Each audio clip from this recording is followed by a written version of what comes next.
Hi, chat.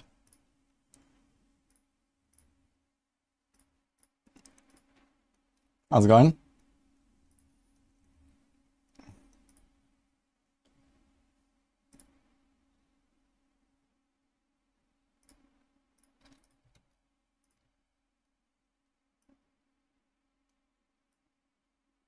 I gotta redeem for the cool glasses.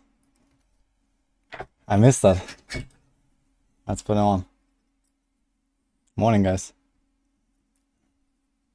The day after the reveals. Look what we got. People yesterday were like, put on the wings. Where's the kitty? Where's the tiger?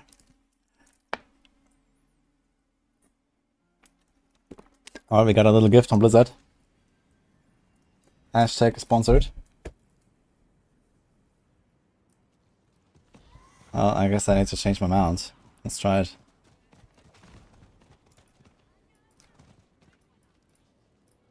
Hello. Hello.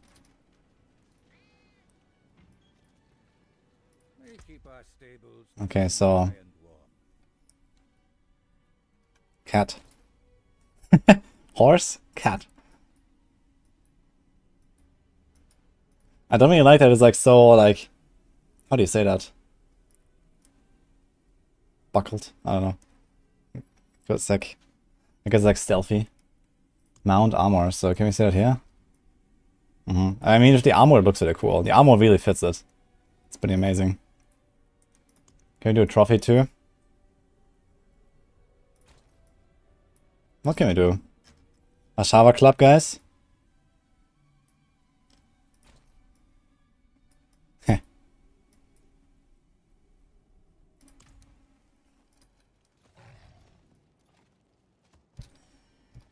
But the sprint is buggy. Apparently, at least in town. Bad hips. Hello, Costas, thank you. Hello, Tag. Hello, Ziana. So here, the sprint works. Yeah, the sprint looks really cool.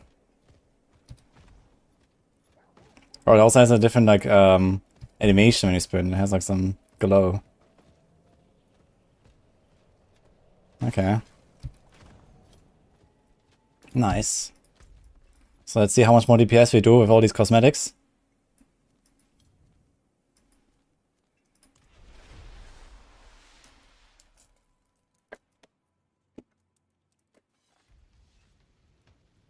Whisper is faster than horse? Really?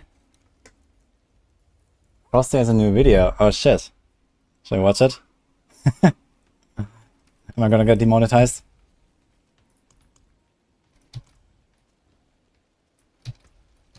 Because I need some pots. So I really want to finish this masterworking today. So we are almost there. We missed the pants, the boots. We have to redo the pants, I guess. And the amulet. And I don't have an amulet that I'm happy with. I kind of want an amulet that does not have movement speed. And then we probably remasterwork this and try to hit the move speed there at least once. Maybe twice. I need a better neck, man. Why can I not revive my old rogue? I need to get my amulet back, that would be cool. They got me so many amulets. I don't really have what I want. Actually, I wanted to check on my mules before we start. Let's do that.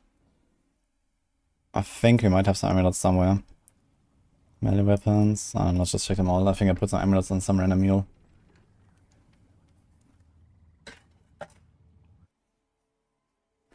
The pet counts as minion for Necro. Yes.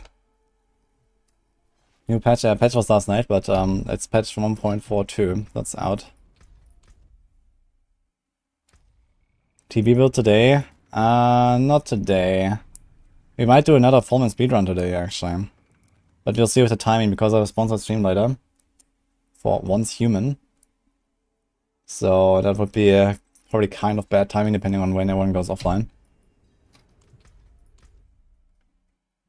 But I mean, the speedrun is probably gonna be like 3-ish hours, 3.5 hours.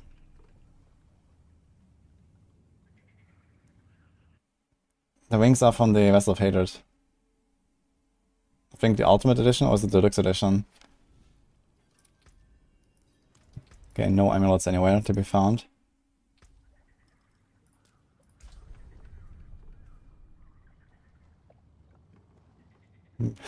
YouTube recommended a video from years ago.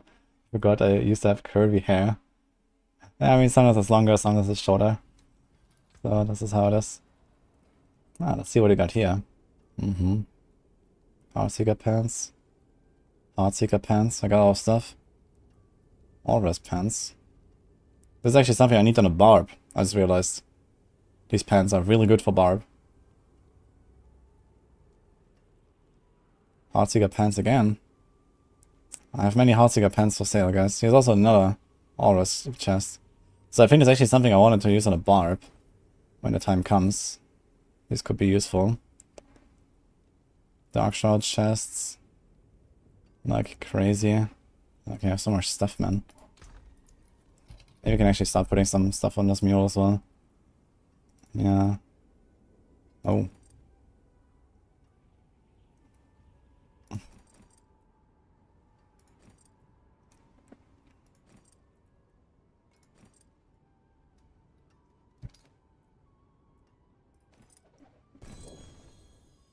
Okay. Well, these are tempered. Yeah, like random shadow rest temper and stuff like that, so goodbye, I guess. That's probably more likely to imposing presence and so on that we would want. Ah, 4 Heartseeker. Ah, wait, they're compound. Man, 4 Heartseeker and Dex, man. How much would that be worth on softcore? That's insane. And they're fucking account bound because they dropped from the goblin bag. Yikes.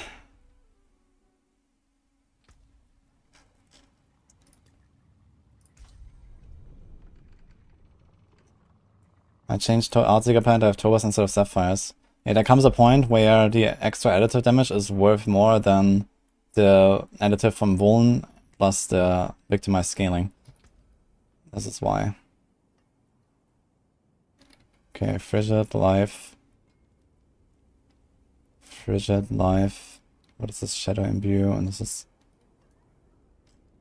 0 tempers left. It's actually what I used on the Barrage build, I believe. It's like a sick amulet.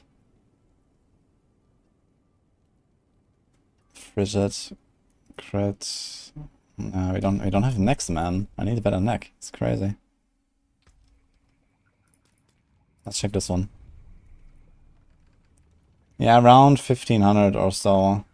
Actually, I should make a little video about this. And the vulnerable chance affix nerf. So I will do some update on that for like the Heartseeker enjoyers. Yo, Mad Tom. A lot of weapons here. We have like random crossbows we can throw in here. This is cow drops. No, this one is not tempered. I don't think I really want to do it either. So, Sorc. Ding, ding, ding, ding. There's also some stuff I could use on Barb, potentially.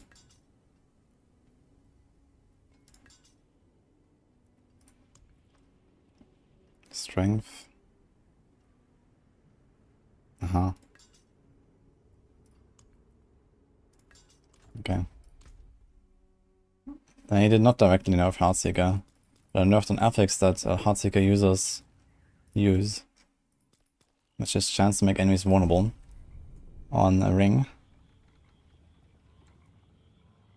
High Treath. Pure Heartseeker Victimize is no longer viable. No, it is. It's just like very mildly weaker due to collateral damage nerf.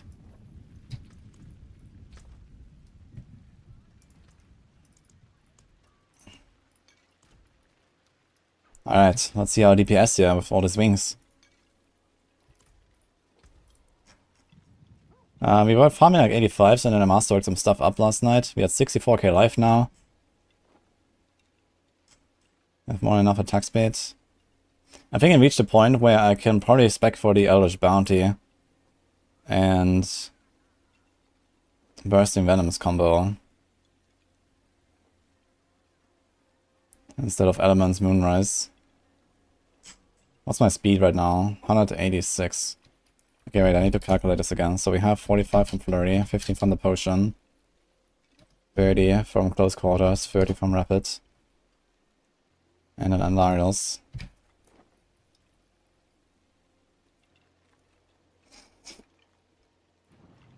So this is not enough attack speed if I don't have Moonrise.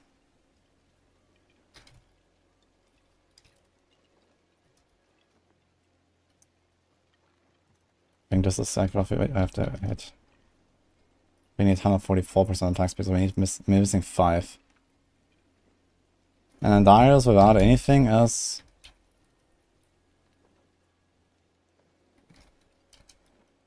10. So 17. Wait. No, it's 22. We can get 2.5% more attack speed. So we're missing 2%. So you can't get around having an attack speed roll. And I just spent like 100 million gold trying to roll lucky hit here instead of attack speed. So that's yikes.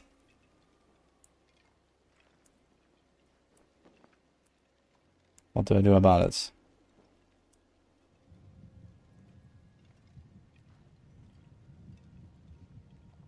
I don't want to roll off the life.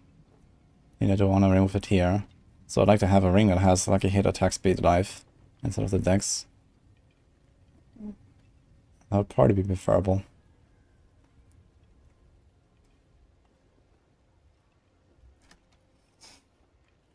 Well, worst case we roll this back to...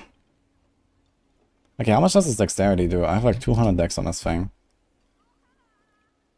So we are at 7.5% DPS bonus.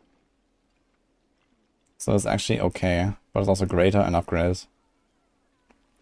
If the lucky hit was greater and upgraded, this would be a lot more, 13.2.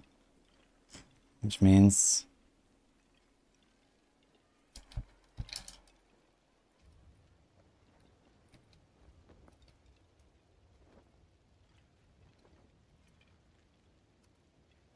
roughly 8.3. So lucky hit is slightly better, plus the other benefits.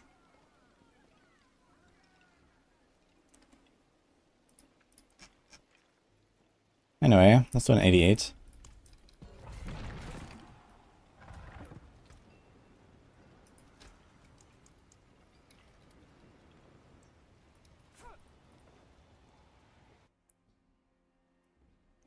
Hi, like Jay. Those are the pre-order wings. I got a free expansion pack from Blizzard. I gave it to like a lot of streamers. Wings that you fly and fight Blood Maiden in the sky. That'll be funny. You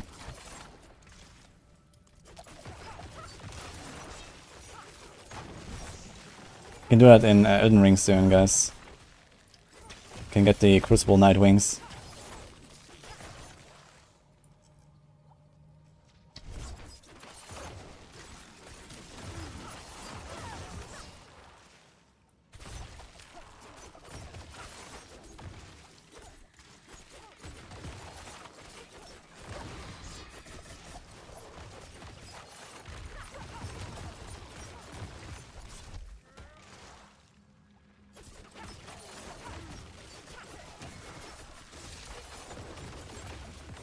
Heartseeker is not nerfed. It only got a very small, you know, collateral nerf from the chance to make enemies vulnerable affix nerf. So a few builds were affected by that. Heartseeker actually not that much. But if you have a shit character, you don't have high lucky hit and high attack speed, and a good chance to make enemies vulnerable roll, then it's quite likely that you're gonna run into vulnerable uptime problems with Heartseeker. And if you have vulnerable uptime problems with Heartseeker, then your build is shit. So either you make your character better or you go a Curse Touch. That's my recommendation.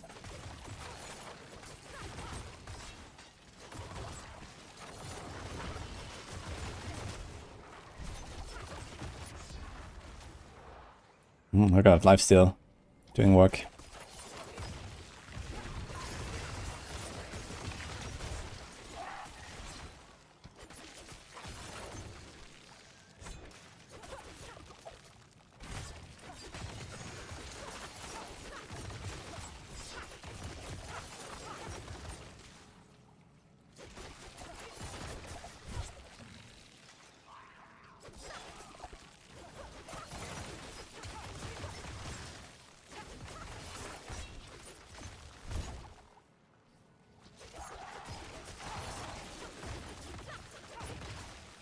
Can you trade the anti-venom elixir, by the way, to other people?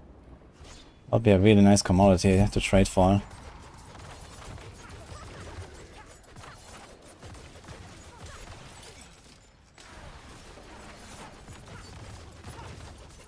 It's kind of cool attacking with the wings.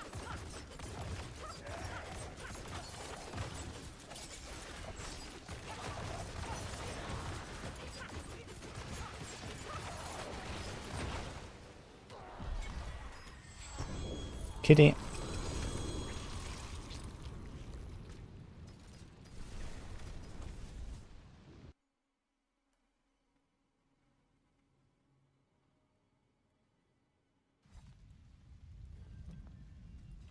Your bow and Heartsick didn't have cast twice, but I had duration. Very nice. Huge mod.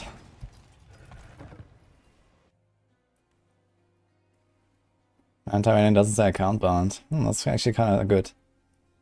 I need to trade for anti-venom at some point. I need to find like a really big item and trade it for like 500 anti-venom. And just pop it for the rest of the season. On everything. Easy.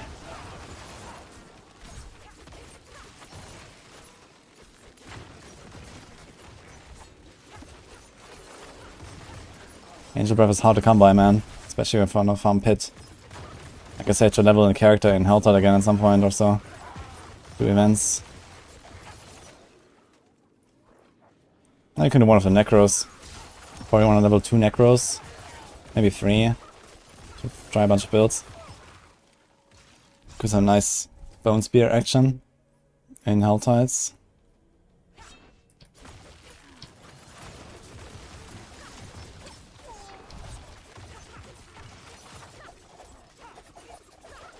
How big is the chance for Vuln on Ring for Bleed Bash? I'm not sure if you need to make enemies vulnerable. But I mean, you do stack a bunch of vulnerable damage, so I guess you kind of want to make them vulnerable. Because of the Bleed Legendary Paragon nodes. So you probably want to just have like one roll or so. I think on Bash, I would probably do like one roll for Vuln. And the rest of Steelgrass, basically. You can do it pretty much entirely with Steelgrass as well. If you have a short cooldown, you can entirely rely on Steelgrass. Because you usually want to do the Pain Gorger thing. But I'm not 100% sure if Pain Gorger actually interacts with Needle... not Needle Flare, what is that? Berserk Ripping. Does anyone know that? Does Pain Gorger actually work for the Bleed Bash? Do you even run it?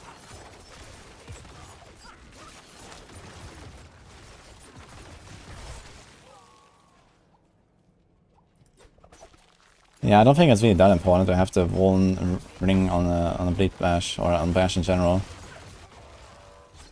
You do run it, okay, so you run Pain Gorgers, but does it actually function with the Bleed? I mean, it works with fucking Holy Bolts, so it might work with Pain Gorgers too, I guess.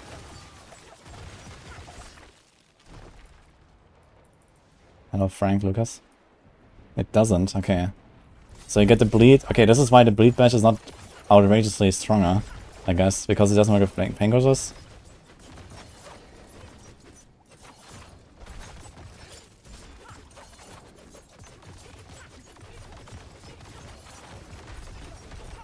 They do something with affixes in the pit. Not sure what you mean, but not really.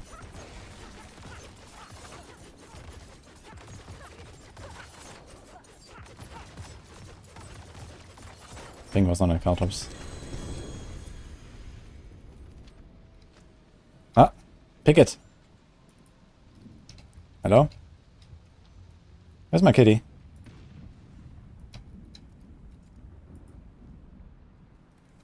Hello. Work!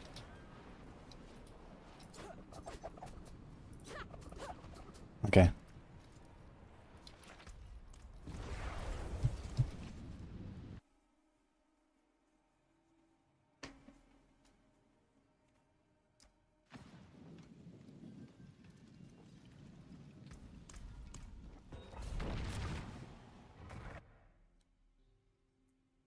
You want cuddle.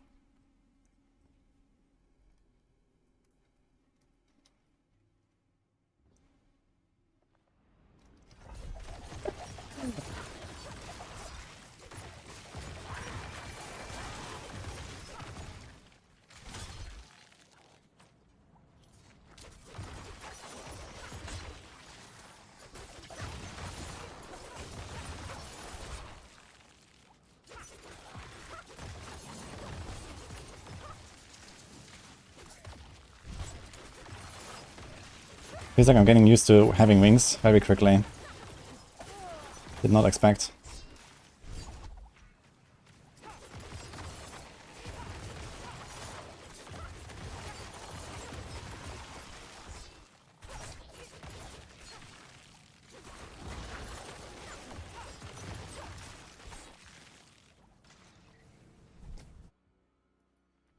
Ah, the wings do look cool.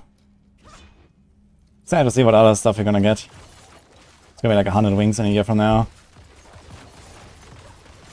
They're probably gonna add them to the battle passes in the future and stuff.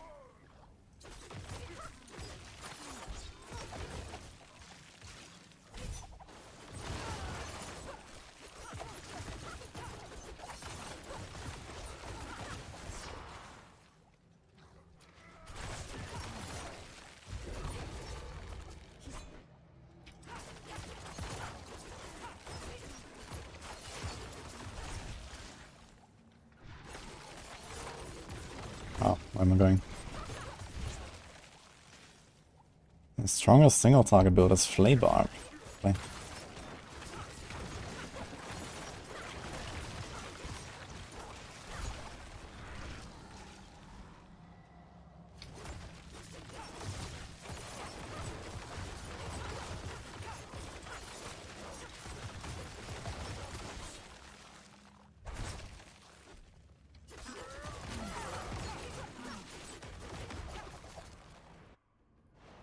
Okay, rope build is Poison Barrage.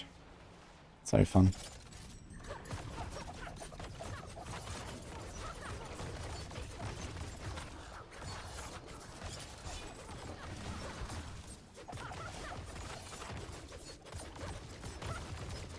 Can we get him in one go? Yeah. Okay, okay.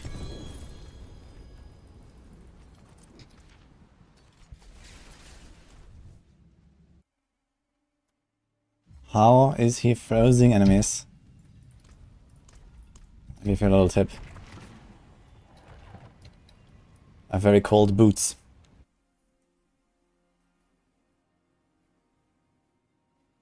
Hi, Tort. Don't really understand the Rapture part of the build for Bash Rupture. Well, you don't need it necessarily. So there are... Okay, it depends on what kind of build you're doing exactly. If you're playing traditional Bash, then Rupture is optional. Rupture is just like an attack speed buff, and it can give you a guaranteed overpower for the legendary Paragon Node Decimator, which is kind of nice. So it's just kind of like a feels good man skill. You don't need it. It's good for bursting. If you play Bleed Bash, then it's good, because then you bleed them up, and then you do the Rupture, and kapow. So this is how that works. But instead of Rupture, you can also run, you know, a Shout, you can run Iron Skin, you can run a Leap, kind of like anything, or Hoda even. Some people use Hoda.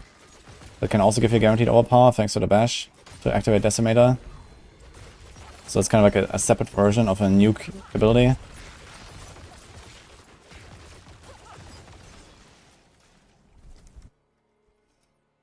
Barb or Rogue, more fun. I can ask the bot for that.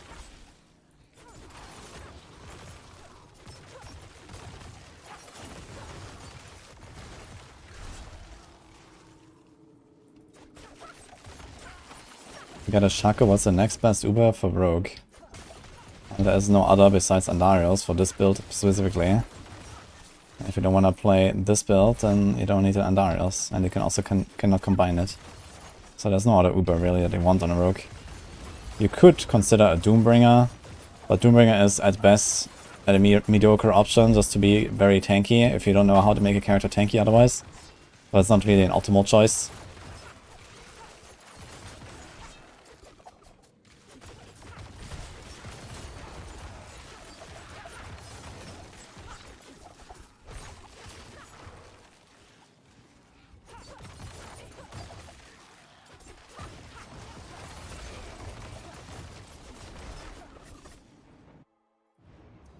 True, Stardust Skies for Poison Barrage if you want to play that.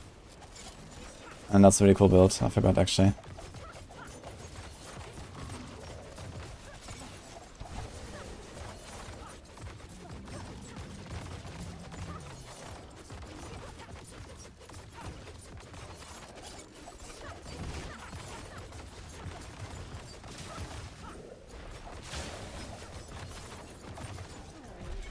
Kapow.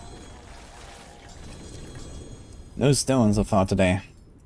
What is going on? An entire inventory of loot.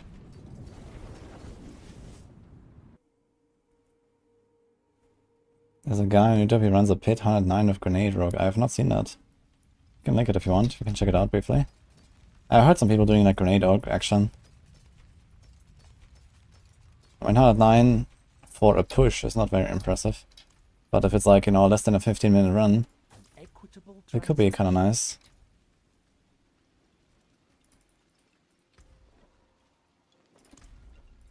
On YouTube. Somewhere on YouTube there is a guy running flurry. No, not maybe not necessarily flurry. Grenade. Is flurry better than the tier list say? It looks pretty solid. No, it's not, because this is not a flurry build. This is fake flurry.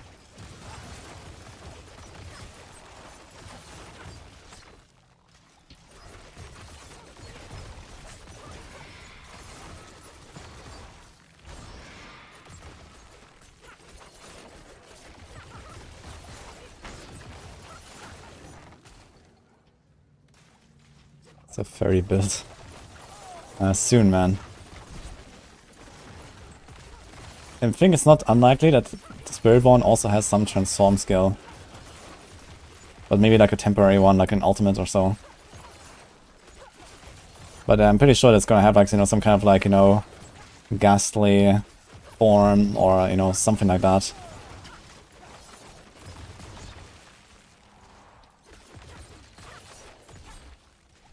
Or maybe some other stuff where maybe you have like some animal form attacks, similar to like, you know, when you pull, you transform into bear. Or maybe you can summon some spirit cats to fight or whatever, right? So there's actually a bunch of stuff they could do there. Looks like an interesting concept that they could make work there.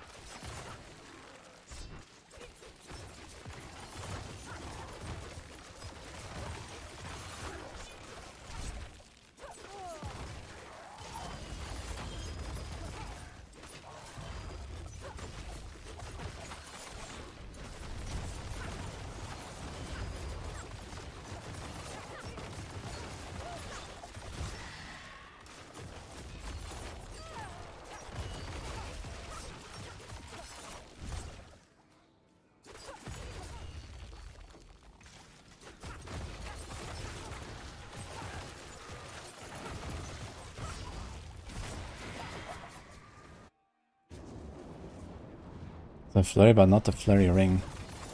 Interesting. Let's check it out, I guess. So I guess it's gonna be based on Hectic.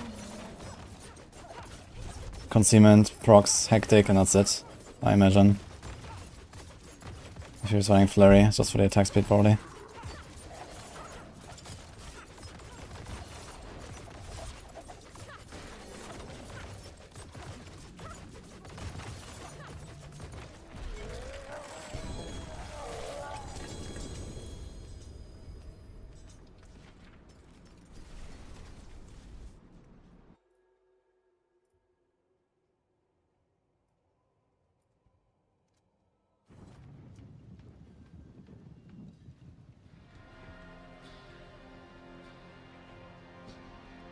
Some browsers are slow again.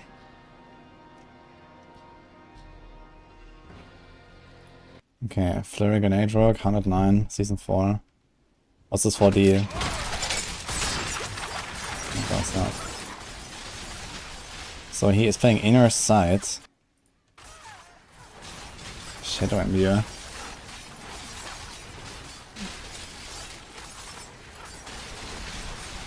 This looks very familiar.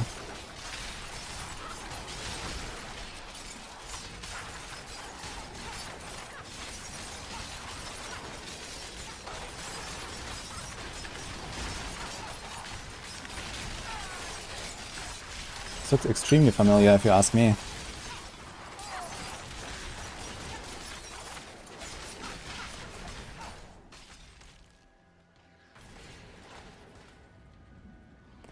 Okay.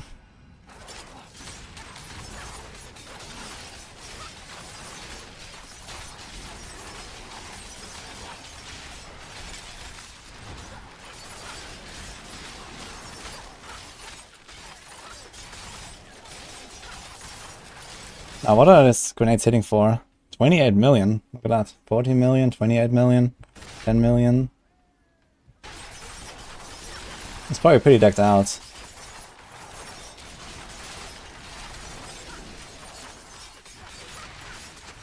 He's using Flurry a bit too often, I feel. He shouldn't be using that much Flurry. Does he have enough cooldown to like one evade, one attack? It looks like it.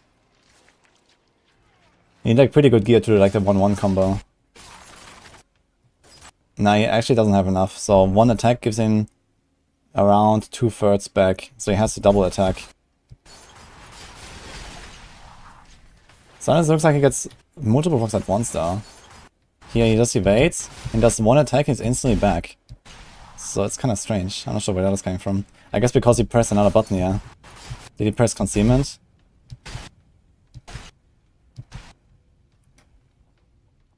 Like, how did that happen here? Look. So here's the one proc, you see it. It goes back to like roughly 2/3.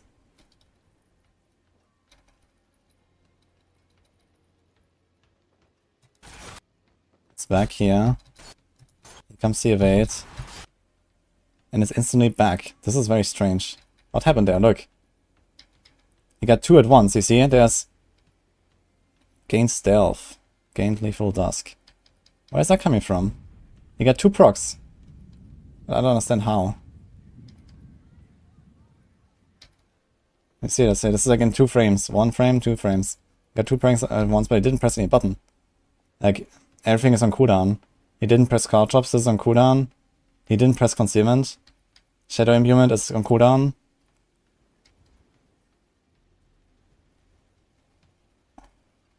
And it was a puncture, it was not...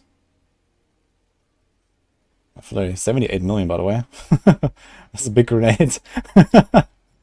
Bam. Okay. We need days? Wait. Does it bug out and give you 2? We need days? What? Like from concussive strikes or what? I didn't notice that when I played it.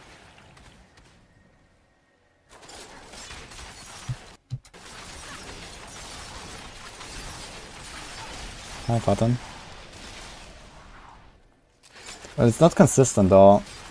Like sometimes he gets a double, but not always. So it seems like really shit when you don't get a double. I don't understand how he gets a double though. So is it bugged when he dazed him? What? What am I missing? How does he get a double reset?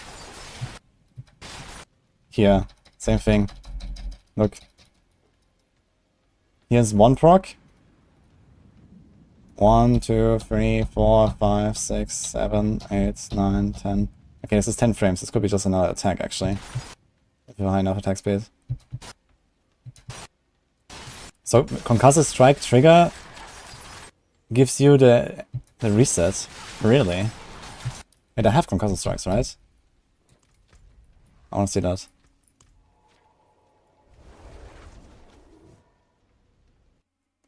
Should we be hype about the expansion? Yes. They changed the sound of puncture. Yeah, I think so. It definitely sounds a bit different. I'm feeling from house us.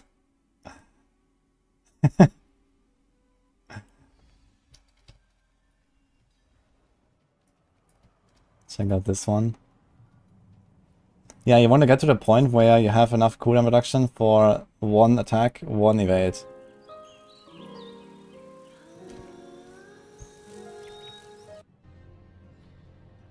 Necro unlimited evades.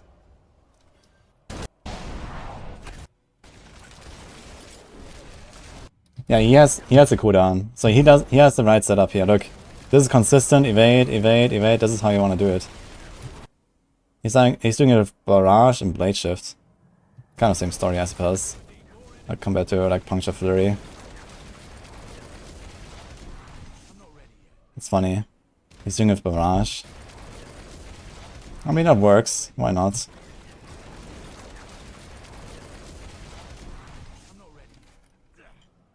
Get a bit more movement speed.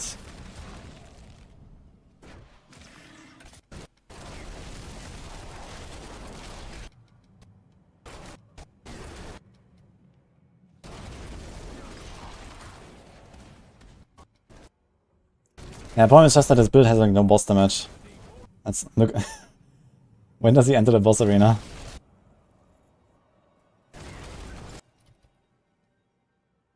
Three evades? No, you can't play as a 3 evades. Oh, he died. Wait, how fast did he die? It's 107.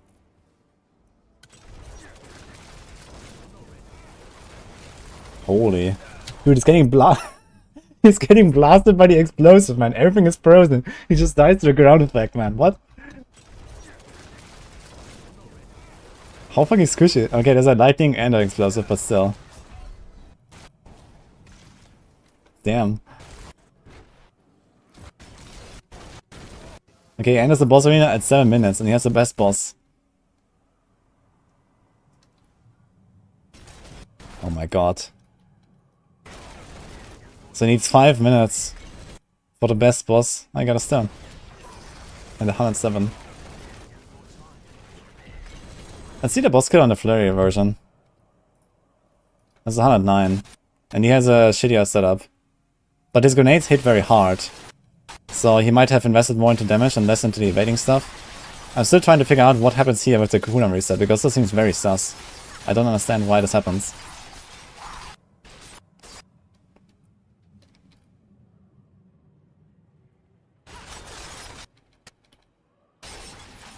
Lightning balls are crazy, depleted dark short stacks. Yeah, that's true. But I mean, he still just died from like accidental, you know, hits basically. Like everything was frozen, CC'd, you know, they should have like damage reduction from Wiles, Paragon node and whatever. With the slow.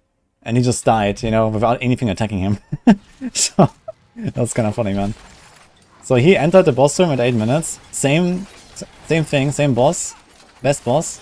2 tiers higher though. So let's see the grenades here. He's hitting for 40 million with exploit though. 46. Oh, wait a minute. Did I put retribution on two-handed weapon?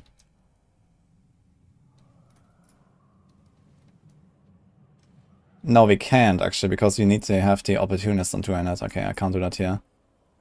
But we could. We shouldn't, but we could put retribution on the neck. At least for farming, this would probably be optimal. We have retribution here right now. We do have trick attacks, okay. Build is not exactly very tanky, so... He seems to have better boss damage than the other guy. Maybe not. So he's like 3 minutes already in the arena. Okay. Yeah, okay, it's not better boss damage. I mean, it's 2 tiers higher. Ah, the burst though at the end, man. Look at that stagger burst. He actually just nuked him down straight up from 20%. In the stagger. With exploit, frigid, everything. There's an 85 million, 88 million grenade. Kinda big. Does he show the gear? Oh, he shows the gear, let's go. Okay. He actually put conceal and cooldown. That's insane. Okay. That's a very good chance. Statistics subterfuge. Dex attack speed. He has Daze chance on the pants and 3 tempers left. That's a surprising choice. But, okay, he goes for frostbite, not for concussive. Okay, never mind. He has double Daze though. He has the Daze on the boots again. Wait, he's not running concussive strikes then. So someone said the Daze does it. Is it trigger tags doing it or what? Like where's the second evade reset coming from? Big card observation. Big card observation. Big card of size. Wait a minute. Yeah, he's running double card observation instead of the puncture cast twice. Yeah, that's probably the move for like high pushing. To have the bigger boss damage. The double card observation is pretty nuts. It doesn't even need the card of size necessarily. Stun grenade size. Shadow imbue +2. So wait a minute, he has only 1 stun grenade size. Here. And here he did damage to crowd control and shadow imbue. And evade cooldown. No further finesse ranks. And here has movement speed instead of evade cooldown as well.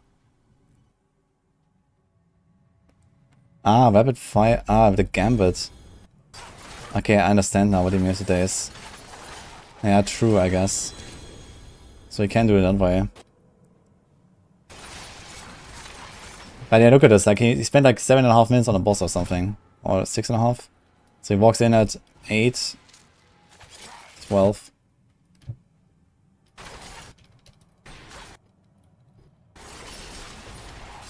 Yeah. So it's almost 7 minutes. It's like 6:40. Like literally half the run is the boss. And this is the best boss they can get. By far. So you really want to get that. Ah, look at this, he's still getting it. I'm not sure how. Wait, does it proc on the boss? I guess it does proc on the boss, but it would be surprising. But it might just trigger even on the boss. When you daze an enemy. No, this shouldn't trigger on the boss. It's very strange.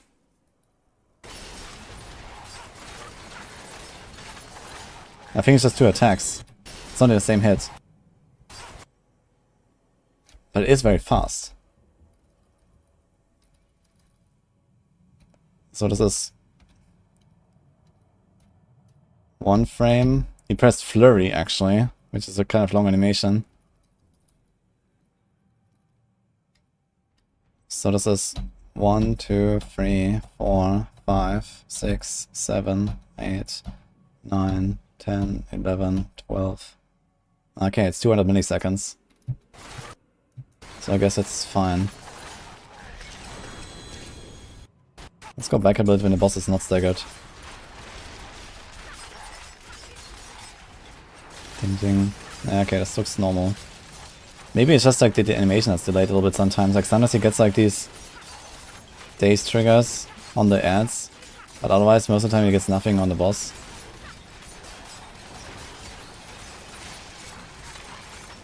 Yeah, the main problem is that it's not consistent. Like you can't just watch your evade cooldown all the time. Like if you don't have the consistency to do like a 1-1 cycle, then you have to watch your evade cooldown all the time, and this is not really realistic in many circumstances.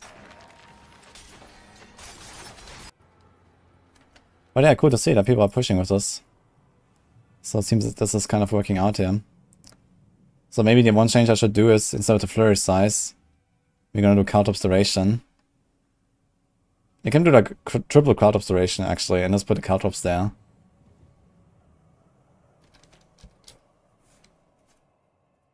It's like for the higher tier pushers, if you want to do that, so you have boss damage. Video plays soon, nice.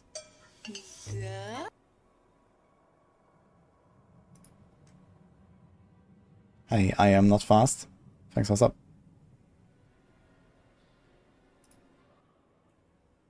What? I want to see the skill bar again. So I guess I don't have Poison Trap. So there's Card and Concealment and no Shadow Step. Yeah, so this is basically unplayable for hardcore this way. I mean, it is playable, but it's using Concealment offensively sometimes. And then has no installable.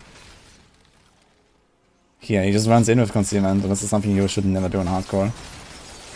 Without having a second installable. But you technically don't need Dash. You could run with Shadow Step instead. And keep the Concealment and use it offensively if you want. Yeah, I might do some tweaks here. Like this new double or like triple Caltrops stuff. People have been doing this on Heartseeker as well. Heartseeker is even bigger because of the Victimized double dip. Like the full Caltrops duration. That's a choice gear in the end. It's kind of big. So he's not running Poison Trap either. Okay. I guess we can go back to Carrigar.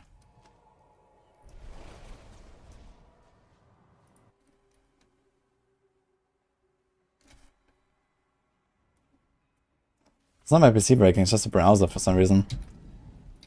It's something with my Google Chrome, I think.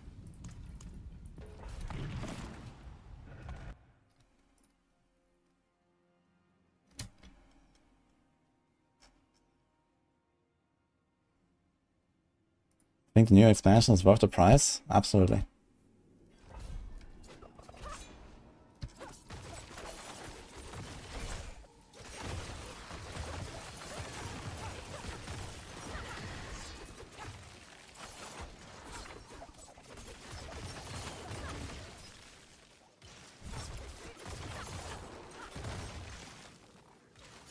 Wings are nuts.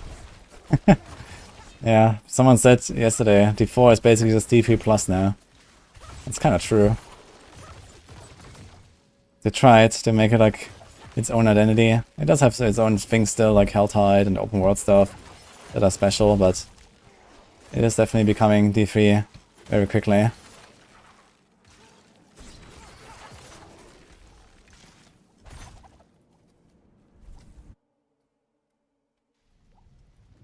Price I paid, yeah. For me, it was kind of worth it getting the expansion. For a small fee of 0.00 USD.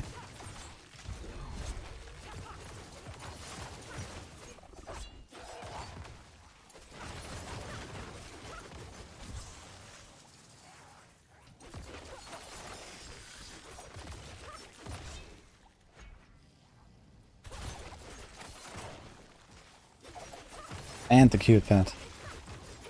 Now it's kind of funny, man. Look at the cinematic. And then you get a kitty and a doggo, by the way. Enjoy. Okay.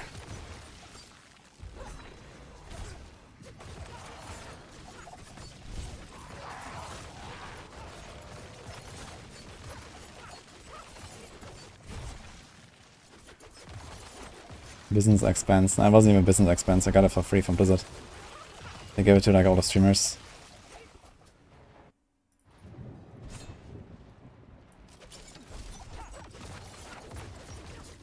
Your friend is getting you a nice statue for your birthday. Holy shit. Isn't that like $1,000 or something?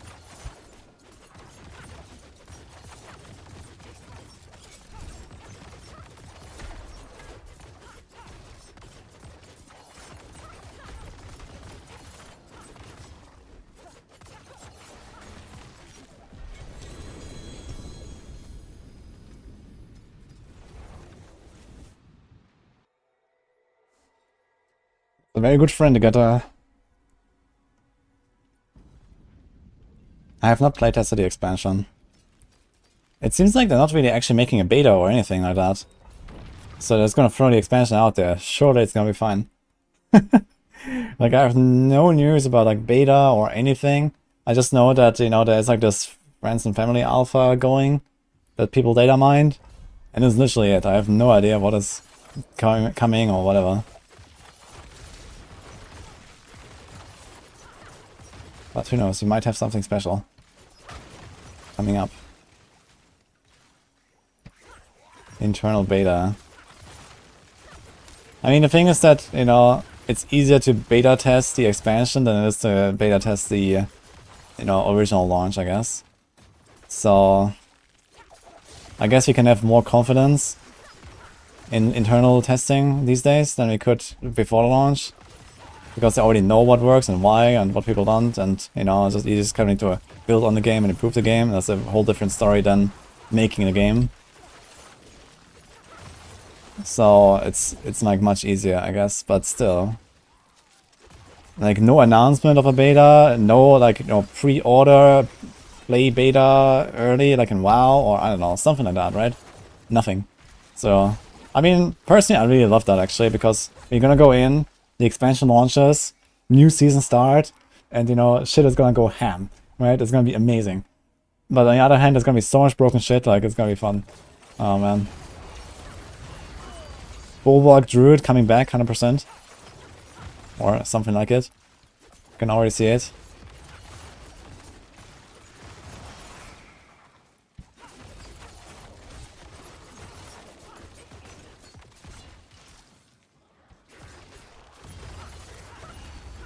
Yeah, I definitely like no beta. I mean, it's very bad as a content creator, you know? Because first you could milk the beta, and then you could milk the release. And now I can just milk the release. But as a player, I love it. You know, no beta, go in blind, like, that's gonna be beautiful.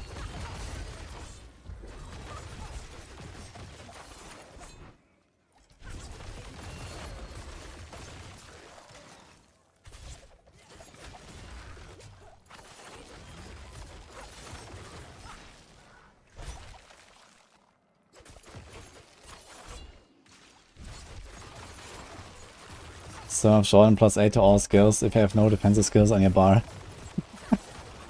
Oh man. Stone of Jordan.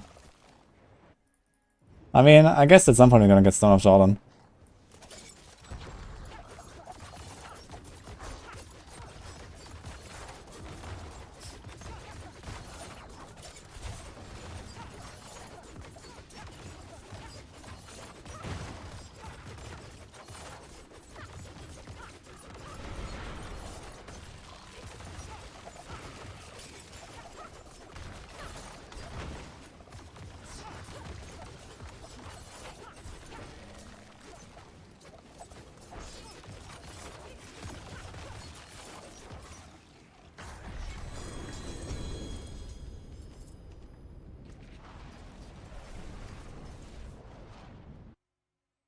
Hey Bile, I would love to, but currently I have a dead Barb.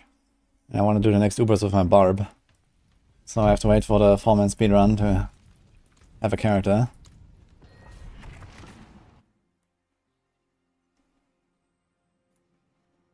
Just make Bulwark scale with max HP. Yeah, I mean, Bulwark is a really shitty skill currently in the game. I was just talking about Bulwark because, you know, for like 2 seasons or something, we had like this Bulwark bug. And it was just like kind of the best build in the game that needed like nothing and was able to destroy everything because of its bugged scaling with monster level. Or monster HP, I think. Like it even destroyed Uber Lilith, which was actually a low level enemy, right? It's like level 100 and it still destroyed her, so I think it scaled with the monster HP and just kind of like did ridiculous amounts of damage, and like, there was no enemy that could like withstand it, right? And on top of this, you were invincible, so this was like a massive oversight or whatever, a massive bug, and people abused the shit out of it. I mean, it would be interesting to maybe have a build like Bulwark Druid again, but the way it worked was just stupid.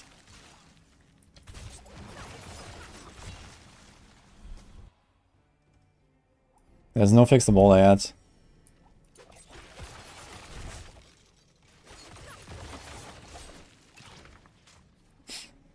Where the hell is the stairs? Okay. We don't need stairs, I guess. Oh, I saw them here. For some reason, I was not aware that the stairs are here.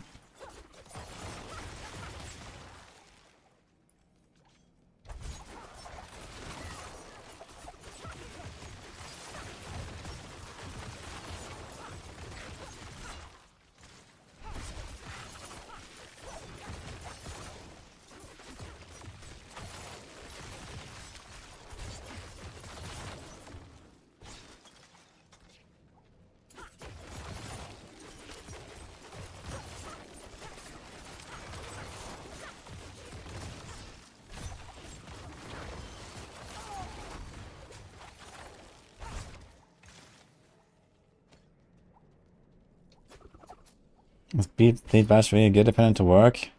Oh, so I've been told.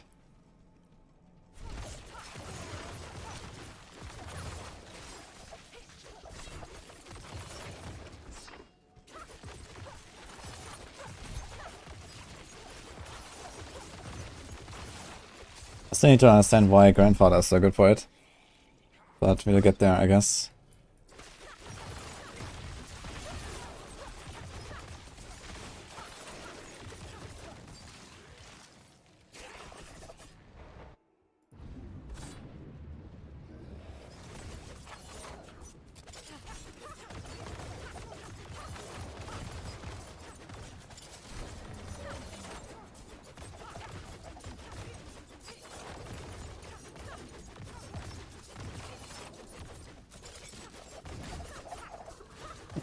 The cut is I jumped back far enough. So he didn't actually grab me.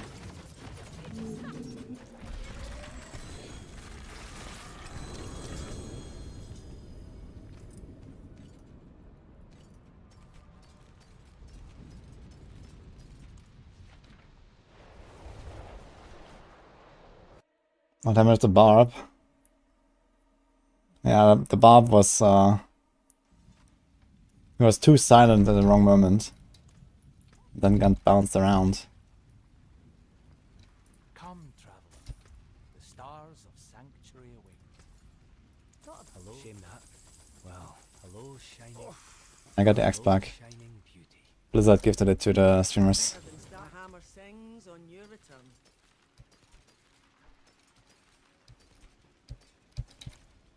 I was like, nah, should I really pre-order it?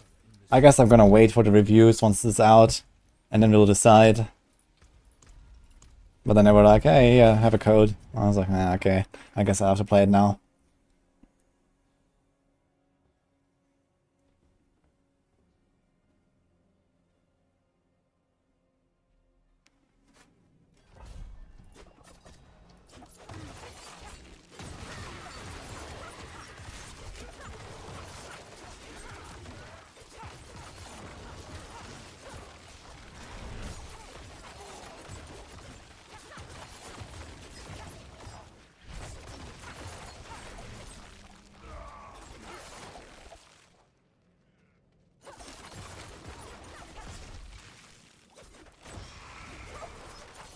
Sus.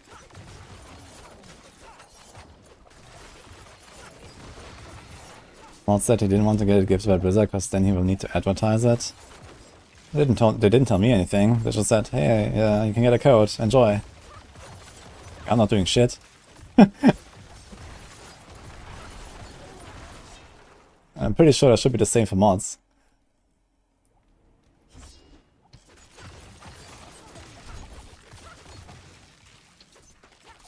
Also, Meteor Sorc. Quite disappointing, to be honest. Like, it's like... I mean, we knew that Meteor would not be very great. But man, it is hard to even make it work. Like, I feel squishy, my damage is low, and it is clunky with the cooldowns. Like, you need some ridiculous gear to even, like, make it smooth. Outside of the fact that you don't have issues with everything else. So... That's kind of sad. I have not even terrible gear, and I masterworked it to like 8+ on most pieces. And it still feels clunky as hell. Like, the entry level of Meteor to even function is ridiculously high.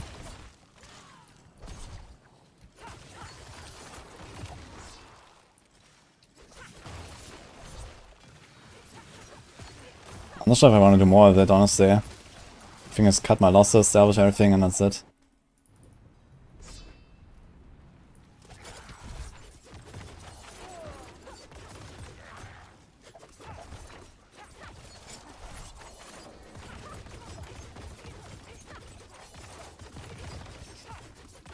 Yeah, it's not just like lots of buffs, it's just like Meteor, the way it works at the cooldown.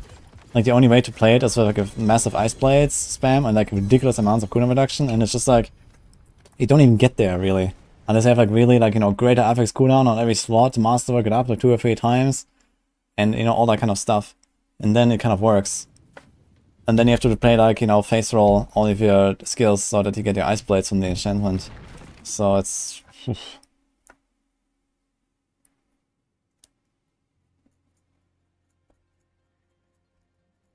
It's the only season where character Eternal after season end will be playable.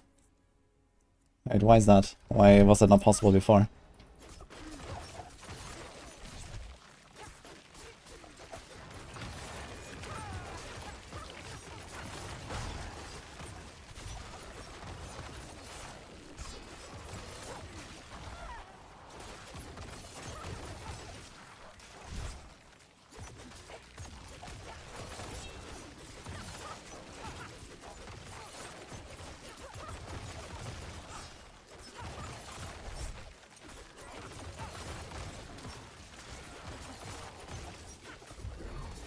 Can you roll cooldown on rings?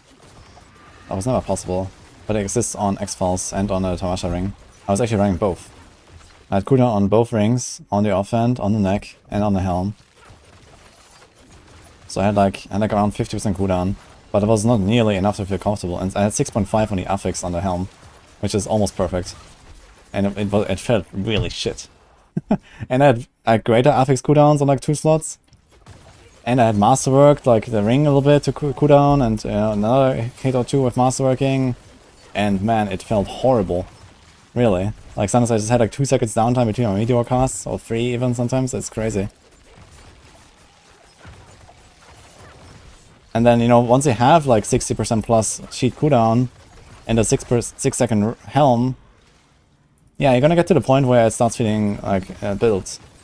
Because you can spam your meteors, and you know, and then everything kind of works better. You get more protection, passive procs. You can have more flame shield and so on. So in softcore, the strat is you have good gear, and then you play perma flame shield, and you just completely ignore defenses. And then the build is actually not terrible. But in hardcore, you can't do that because it's too inconsistent. It's not like, you know, flame shield, firebolt, where you get the same cooldown every single time. You attack 5 times, you get a hectic proc. But here it relies on the ice blades actually hitting stuff in the right moment against a vulnerable target, and you need to have many of them active. And then it kind of works. So Meteor is basically only good on softcore. Not even good, but... Oh, look at that.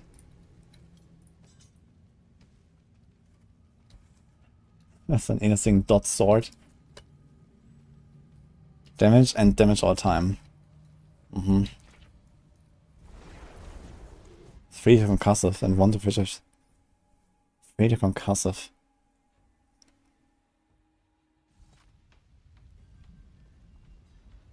You never saw me use an MTX skin before? Yeah, because I never had any.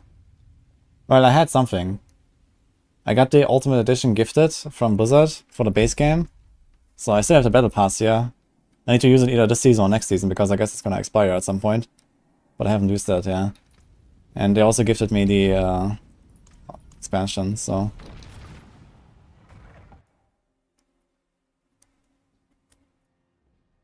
How do you deal damage to this build? It's Andariel's. Which domain was the easiest? Grigor, I would say.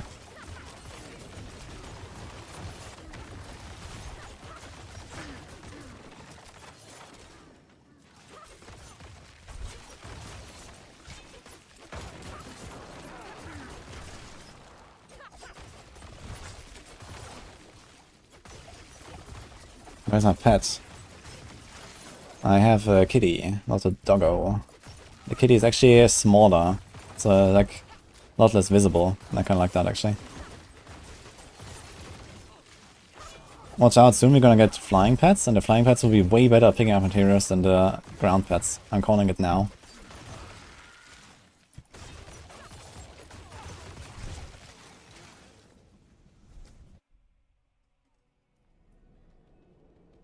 Streamers weren't buying it yet until more details. No, streamers weren't buying it because they've been told you get it for free. So, this is why. They just gave it to like all the Diablo partners basically, and that's it.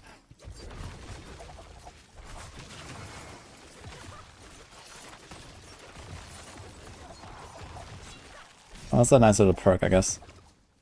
Hey, Alamo Jack. Thanks, what's up?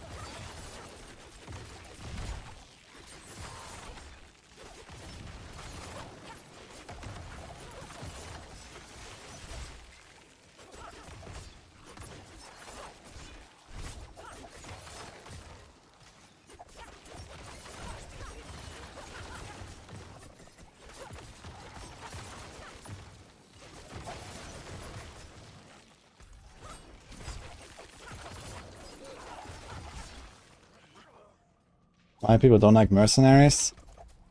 Yeah, because they run around, do shit, they mess everything up, then mandatory to be effective. Like, you know, I want to play the game and I don't want to have an NPC running around, like, destroying my immersion and doing stuff that I don't really want them to do, just because it's good. I want to do stuff myself. It's pretty simple, I think.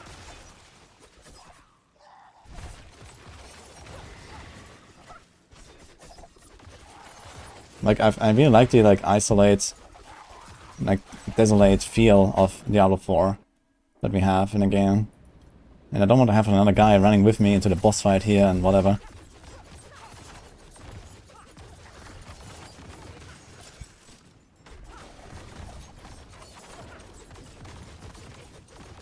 They did not nerf Artseeker, they just nerfed an aspect, sorry, an affix that you have on your ring. And this is why you're doing less damage probably, because your vulnerable uptime is shite. So you should fix that with better rolls. Generally improving your attack speed, your lucky hit, or masterworking that stat. Or putting a cursed touch on your setup somewhere. Then removing that affix. Ooh! Big boots! Acquired.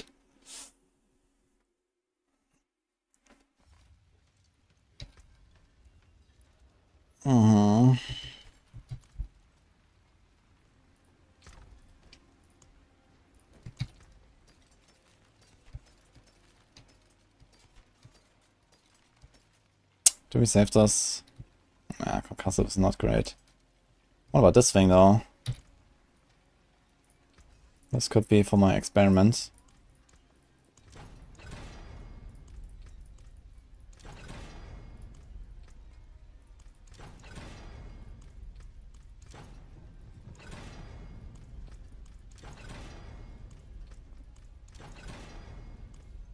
Also short experiment.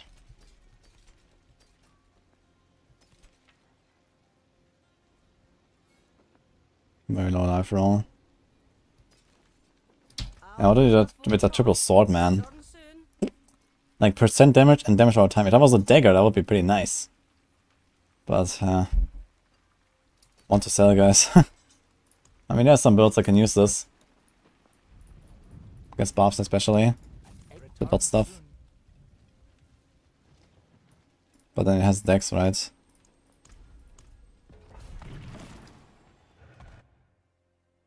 Yeah, I need to check how much that movement speed I'm gonna have. So eventually I want to drop Moonrise on this build.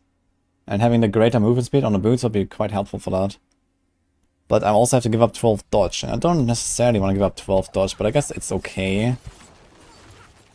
12 dodge is pretty good though to have right now. And this is not even fully masterworked.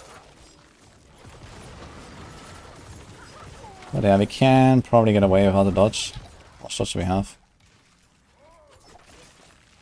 46, man. Kinda nice. What's up with Agile? I have 1 point in Agile. 46 dodge is legit, man.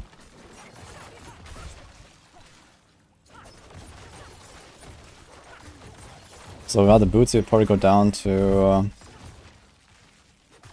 35, which is still pretty decent.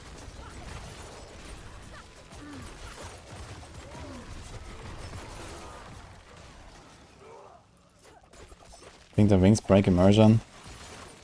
Mildly. I guess it depends a little bit.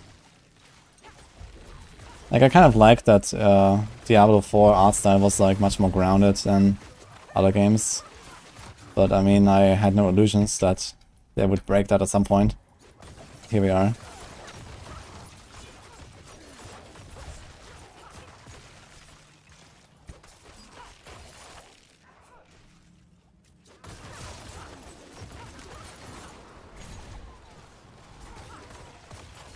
Things you don't have to use them, so that's that. And I probably won't on every character, for example.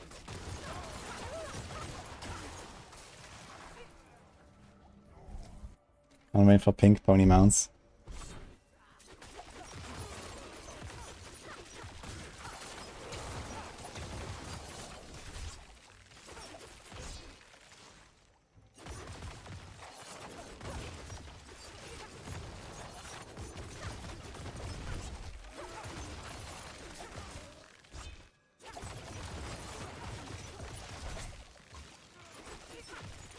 And use on Blight Necro. Yeah, Necro, like, it doesn't have the right colors for that, I guess.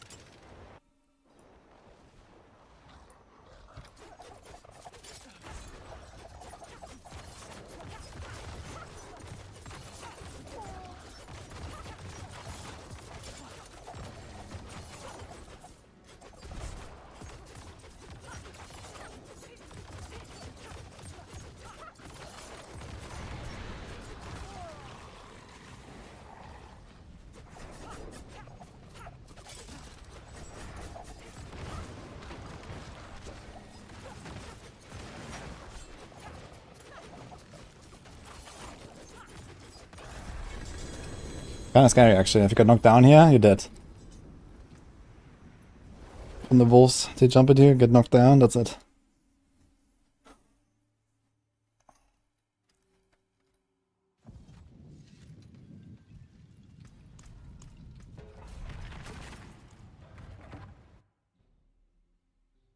For some reason they moved the NPC, I guess the Helltide quest. Interesting. Alpha is a good build, yeah, but it needs a certain kind of player to enjoy it.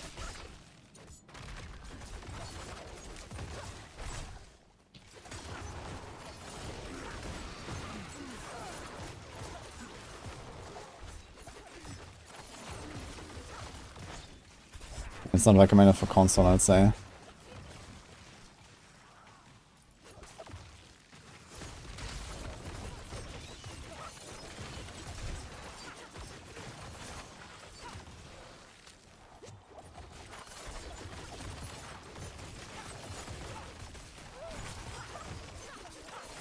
It's a big pack, man, these champions.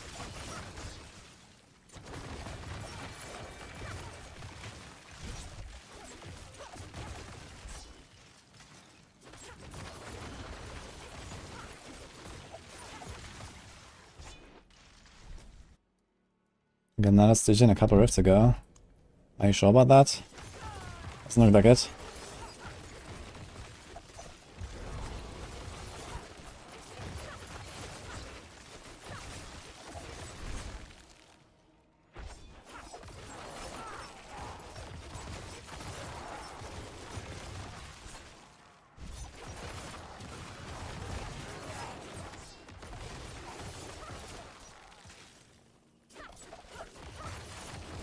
The guy in the video got a stone.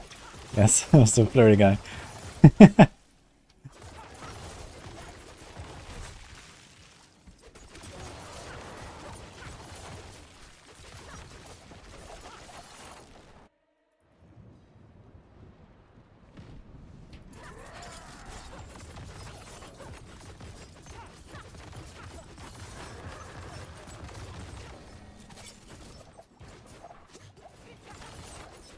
Damn, he hit me and I instantly hit a full actually from the lifesteal. Kinda nice. Lifesteal is actually kind of noticeable. Much more than I had expected. Just tanked this ground effect, who cares? Stone? Yes, second stone, guys.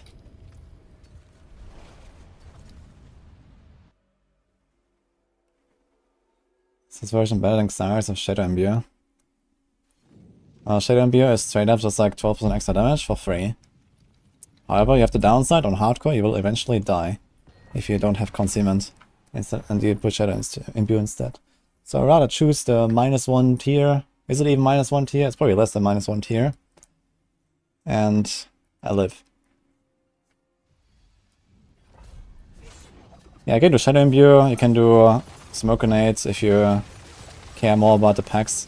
I think I put Smoke Grenade in my planner, but Shadow Imbue is an option if you care more about the boss damage and less about the packs. So basically Smoke Grenade is like plus 25% damage plus instant disable on packs, which is nice.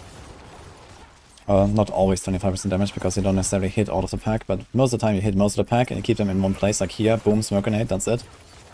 Easy. And Shadow Imbue is like 12% extra damage on, I don't know, let's say half the packs.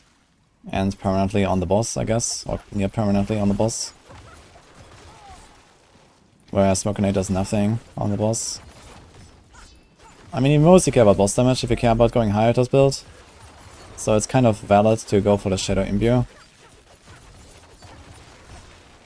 But I kind of like not dying on hardcore, so we use Concealment instead.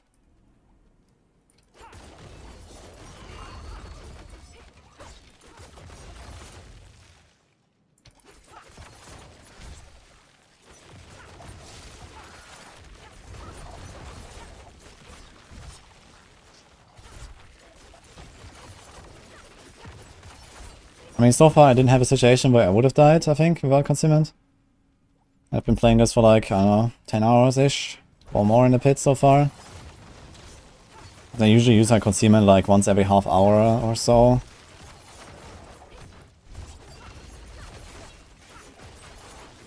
And not necessarily in a situation where I would otherwise die. But it's still nice to have it as a backup.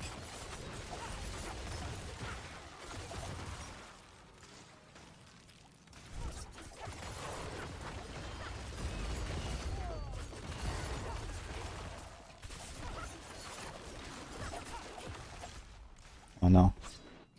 Okay.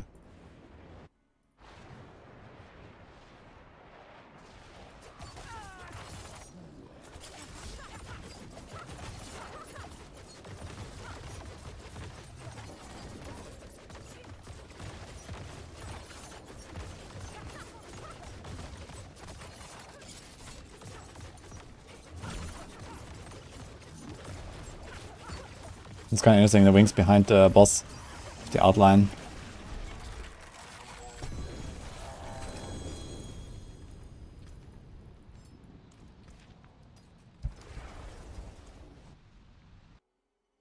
How do you get rid of stacks? You die.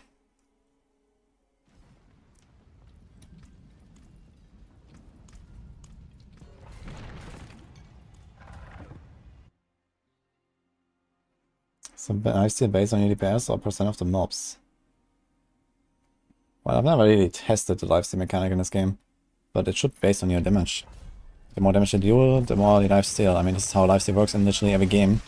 So I'd assume the same here. It's just that in D4 it has like some weird penalty with monster levels. So the higher the monster level, the less lifesteal you gain. But I mean, these monsters have, you know, dozens of millions of life, and you know, if you steal like even 1% of that, then well, you heal for like hundreds of thousands. So it's very easy to heal a lot, even with a penalty. And you see my HP goes instantly up. Like if I run away from this pack now and I get hit by something, like if I stay into this fire explosion there, I can try this next time. You can see that my HP goes up really fast, like a second. But how do I go?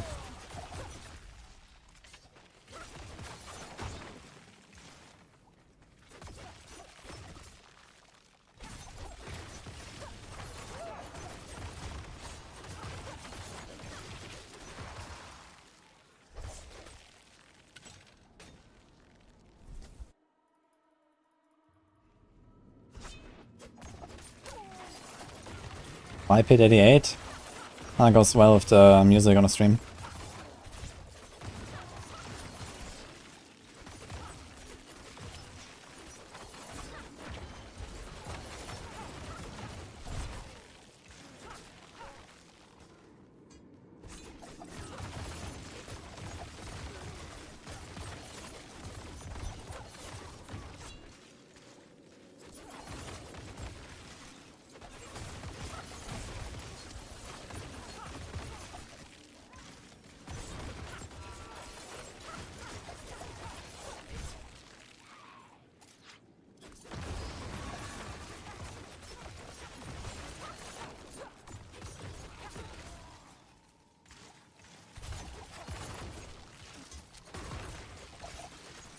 Tears Might, good for that build.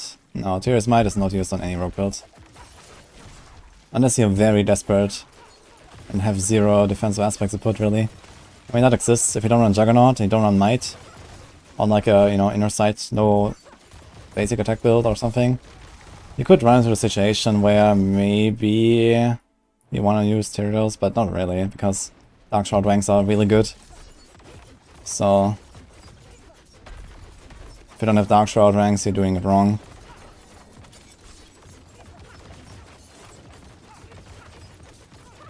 It's kind of how the game works right now. There was not a single shadow boss appearing this entire fight. Okay.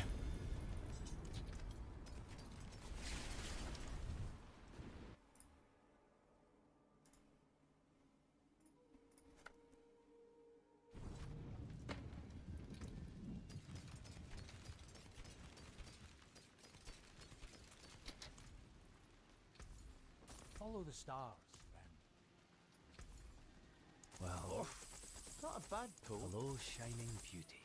Does it seem way easier now? Yeah, it seems so. But so far I've not really dared to get hit by too many things. Starting from nothing.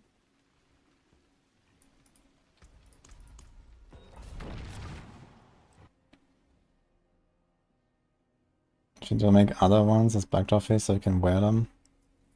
The other ones? What do you mean the other ones? I mean, in a year from now we're gonna have 100 different wings. Guaranteed. So don't worry about that.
I'm gonna regret this on this map. Not going there or here.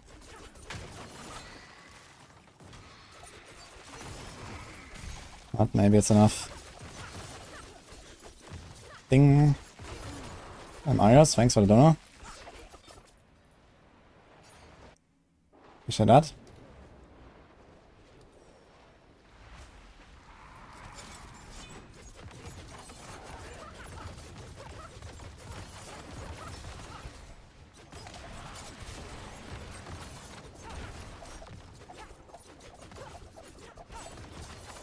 I think I got a knockback from one of them, but not from the others.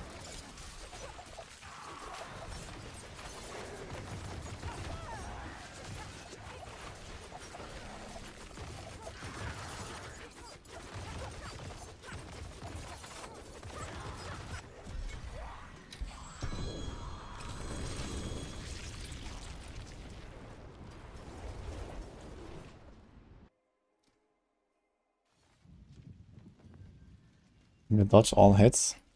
What is that? Which dodge?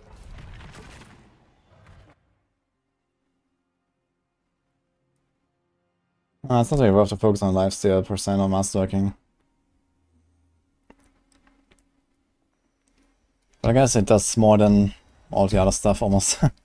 I did a attack speed a little bit, but you need to hit 144% attack speed. So how much do you need from your gear? You don't really need to masterwork it up if you have an attack speed roll. Or Moonrise, so it turns out you have enough. You get 30 from Rapid, 45 from Flurry, that's 75. 30 from Close Quarters Combat, so that's 105. 15 from the Potion, so that's 120. So I need 24% more. And you can only do that with an Andariels if you have a greater affix. And then masterwork that affix up. Normal Andariels, even triple masterwork crit is not enough. So you can kind of just get away with like maybe one masterwork crit on the Andariels. And then like one normal attack speed roll somewhere on the ring, and that's it. Or the Moonrise. I have Moonrise currently. But we want to remove that eventually.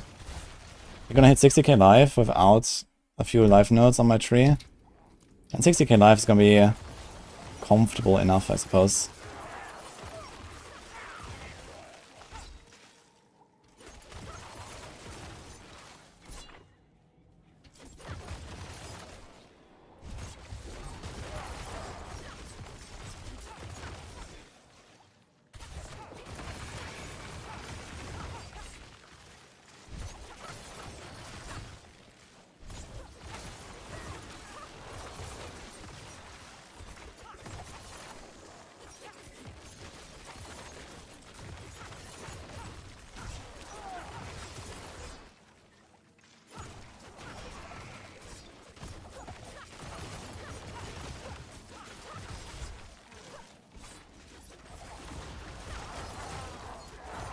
Oh no.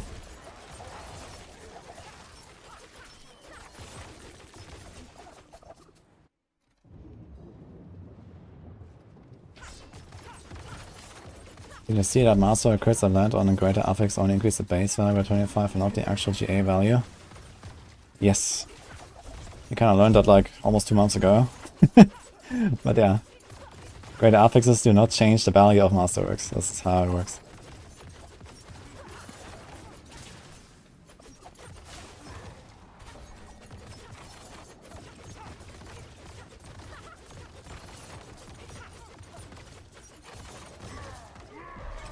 Stone.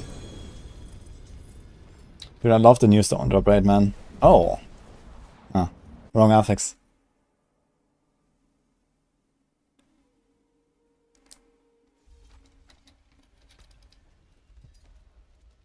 Ah.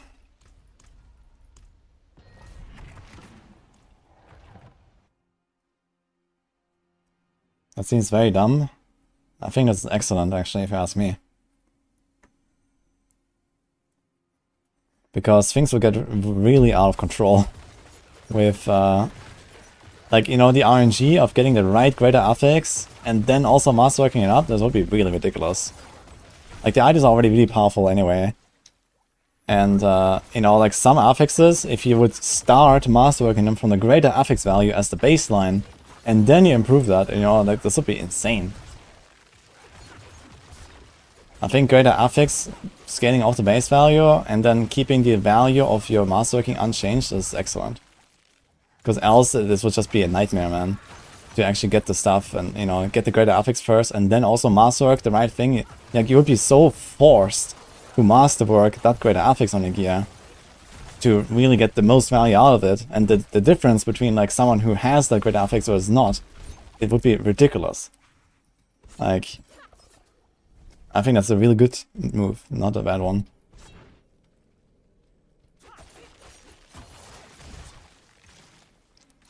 Like, a greater affix is essentially just 2 free masterwork crits. The exception being skill ranks and passive ranks that behave differently.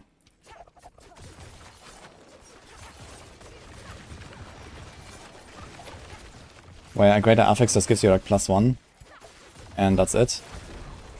And then the affixes increase every 30% in upgrades from masterworking.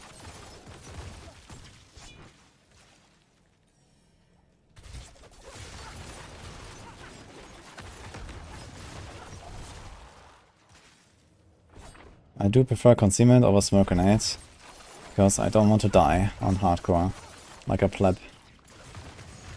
Already done that 3 times this season, on rogue.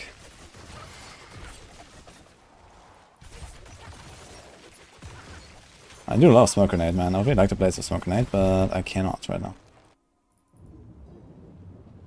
It's better to land a crit on your tempered wound damage than to land on a GA wound damage. Yes, the tempered wound damage is higher than the roll. That's correct.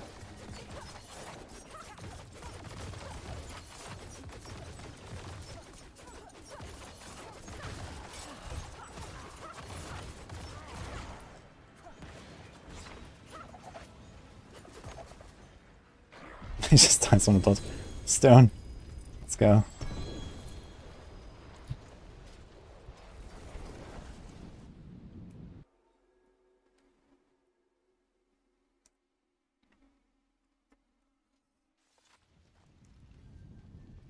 Juice. There's no point in going higher than 88 pits. Oh, there's a point. Get one more Neef Iron per level. I'm not updating the stone counter. Oh shit, I didn't realize I have the stone counter still. I actually kinda wanna move it. I'm not gonna update the stone counter forever now, it's fine. That was like yesterday where, you know, I wanted to see it.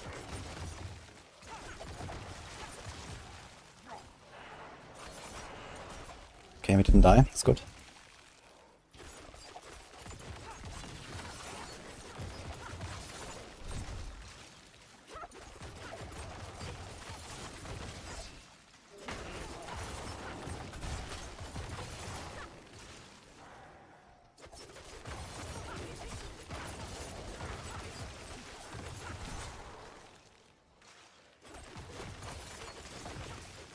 Let's change stone counter to infinity.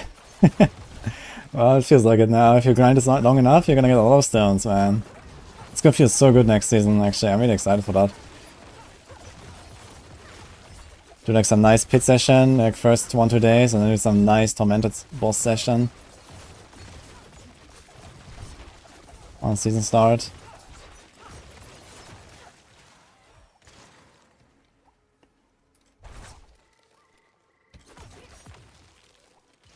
And enchant effects can give ranks to skills, yeah. You can enchant anything that can drop.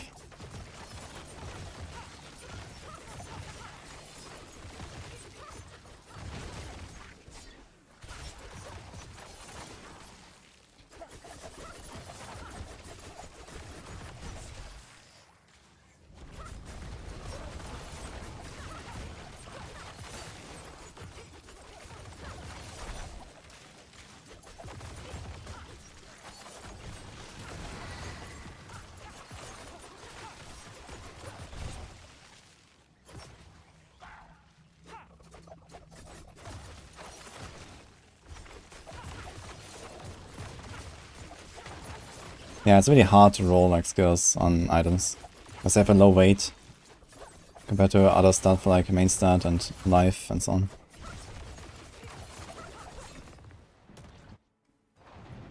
I reckon the season will be extended. Doubtful. I mean, the season started very recently. They certainly had their release date already ironed out, or at the very least close to that.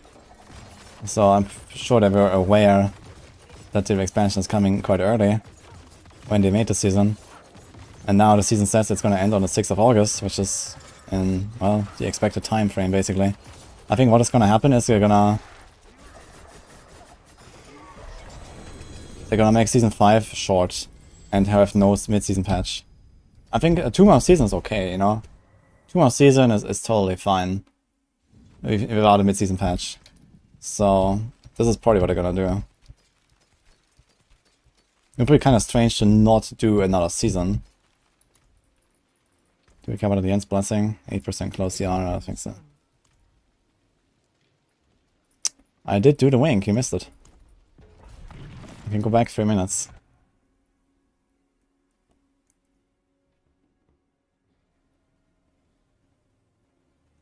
An expansion is to do a level 100 race on Rogue before trying Spiritborn. I don't know, anything for World First, I guess, we'll see. I mean, when in doubt, the new class is probably OP. And looks close enough to Rogue, so I will enjoy it.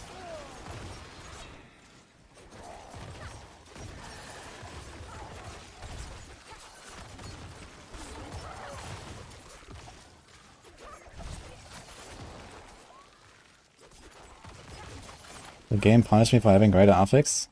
No. The value of masterworking stays exactly the same, greater affix or not. There's no punishment and no benefit.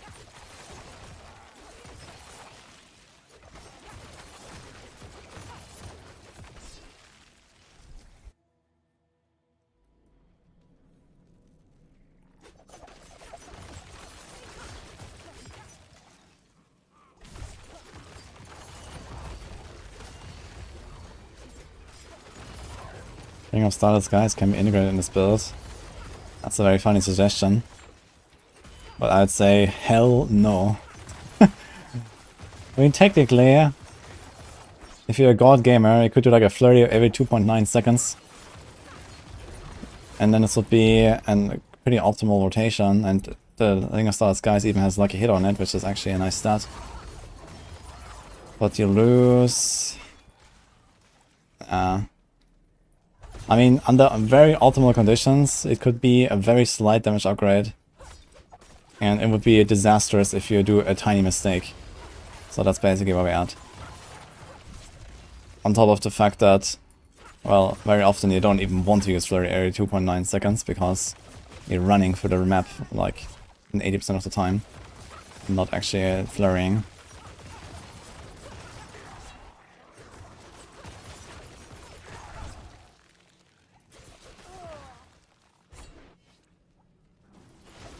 How are you doing today, by the way? What's the best way to get GA items? You play the game mostly. In the past, people used to exploit the Helltide thing. Farm Blood Maiden. I guess now you just farm Blood Maiden. And that's it. Or you play the game. Personally, I like that more.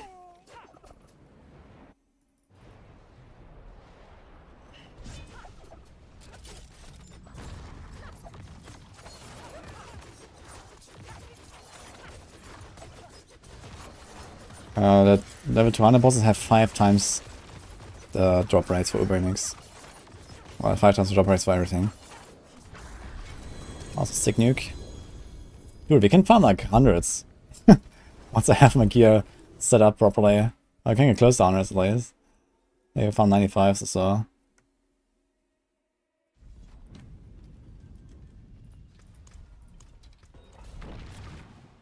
Hi Rick, by the way.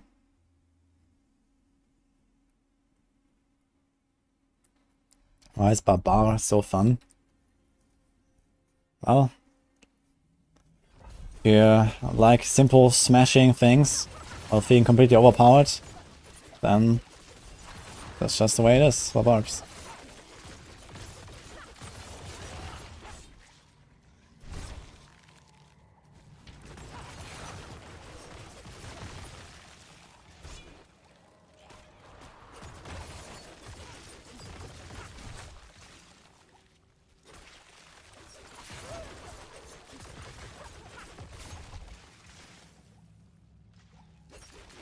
White clouds, thanks us up.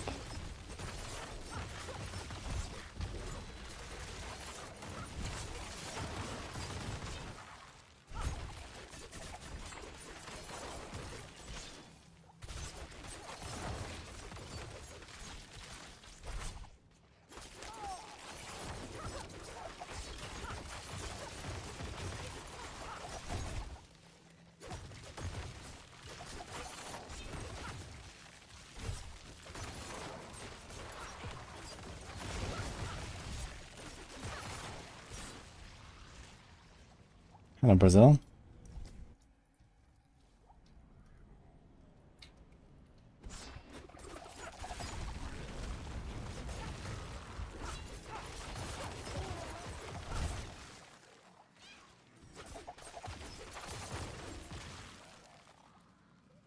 Need ballistas for rogues. You can also call the rogues demon hunters then. Getting pretty close to it.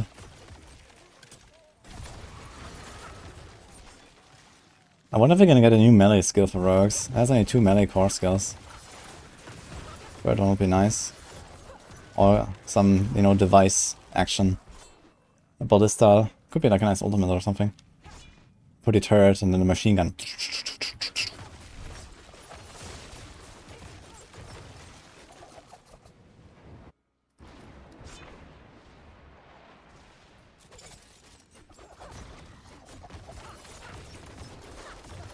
What's the imbue of choice for rogues this season?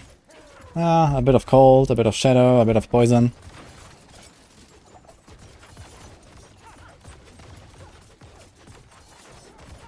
A bit of nothing.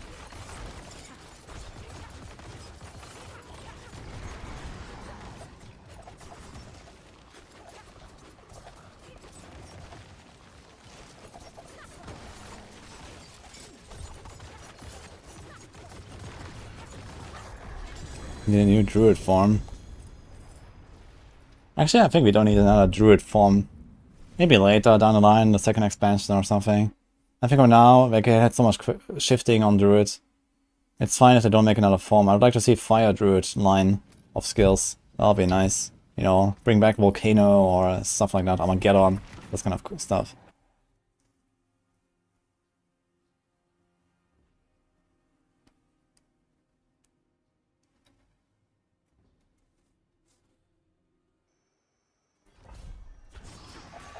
Yo, I dash in, almost die from the fucking environmental effect. Love that.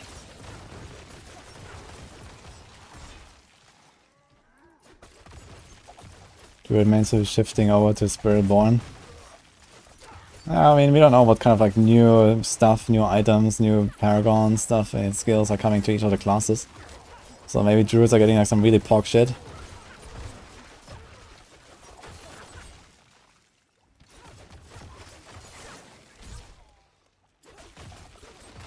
Well, I mean to recruit a Spiritborn main now for Maxwell Rider.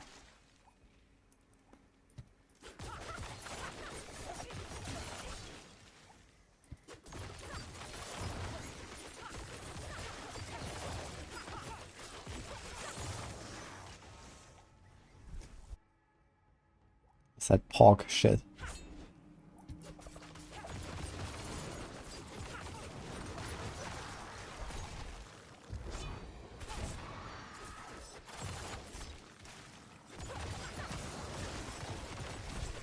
Spiritborn doesn't seem very Amazon-y. I mean, it may have some ranged abilities, but looks more like a melee guy.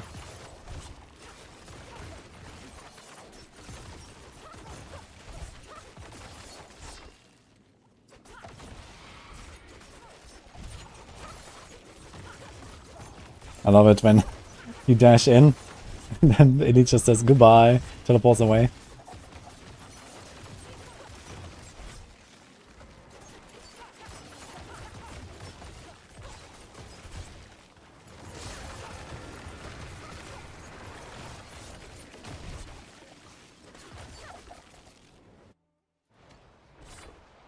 Starting to get a rogue and druid to 100, expansion is coming too fast. Well, good news for you, it takes like 10 hours or less if you're fast.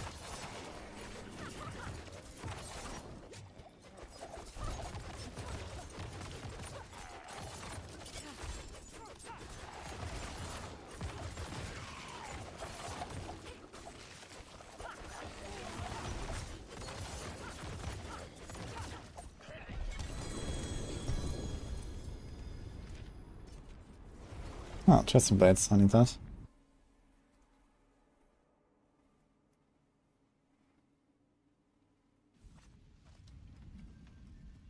You knew why I'm farming at a 100?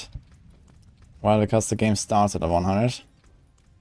This is when you guys start getting good gear, start improving your character, improve your items with masterworking and tempering, make cool builds, get unique items. Ooh, perfect vulnerable roll. And a freeze, I like that one.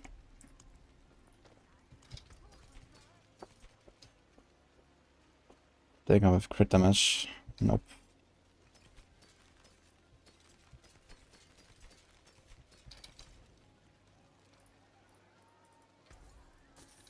Follow the stars, friend.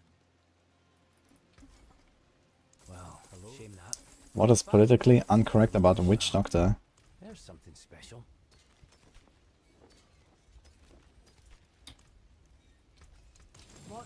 keep my forge hot. It doesn't seem like a witch doctor at all, really. I mean, there's like this connection to the jungle, I suppose. I have 4 stones already. But outside of that, it doesn't really seem like witch doctor-y. I think it's gonna have something like a spirit walk ability or so. I'm gonna try PoE, comma, the most anticipated game of the year, comma. That everyone is waiting for. Yes.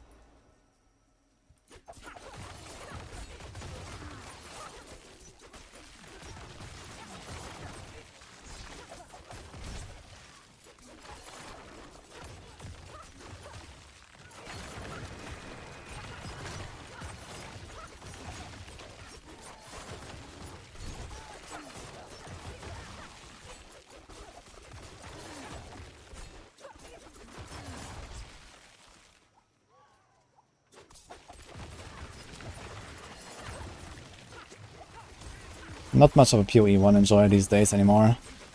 Game has become like very power crapped and crazy. It's still fun, but I don't really want to play it much over like D4, for example. So I hope that PoE 2 is gonna refresh that. And it will. Especially with like, you know, making it much harder and slower and stuff. It's gonna be much more exciting, I think.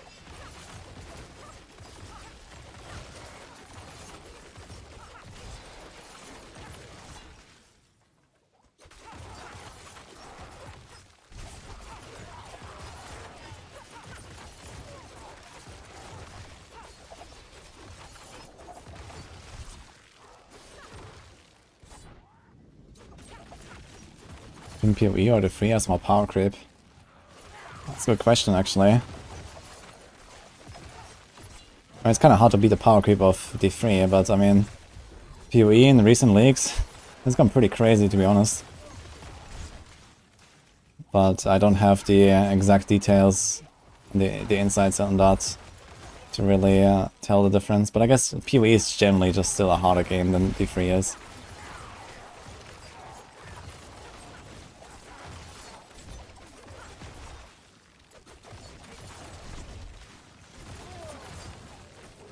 And the thing is that the PoE compared to D3 actually like keeps adding hard content as well. You know, they have the T70 maps now and all that stuff, right? So they are actually like trying to keep it challenging, even with the power creep, which is something that D3 did not do. So there's that, I guess.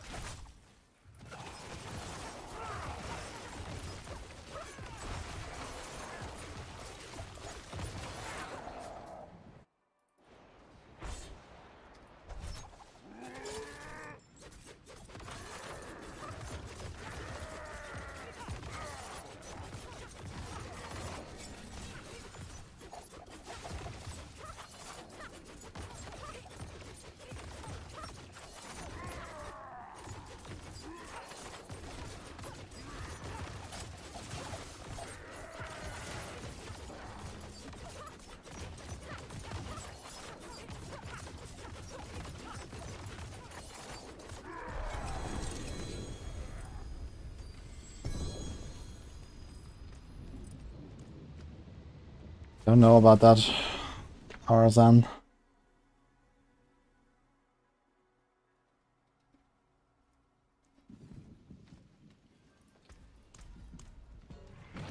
Oh, we didn't have a potion.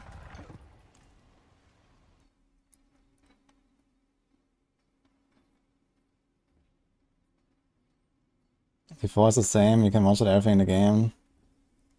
And there are the pits which are no loot, super boring dungeon. I don't know, I don't find the pit very boring, to be honest. Should try hardcore. Pits are never boring on hardcore.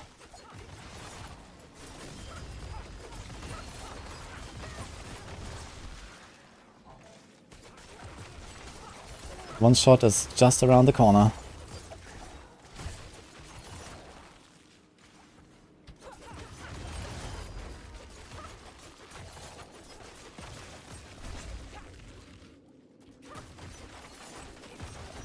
I mean, PoE in hardcore is also still quite challenging. So, you know, as I said earlier, PoE is definitely a more challenging game than D3 and D4. Thanks to many factors. But yeah, like I don't really like the general development of the game with like, you know, how crazy things have become. Like, you know, I enjoyed PoE a lot more like 5 years ago, I'd say. Like in like the 3.0 something leagues, for example. Well, not 3.0, but you know, the 1-digit leagues basically.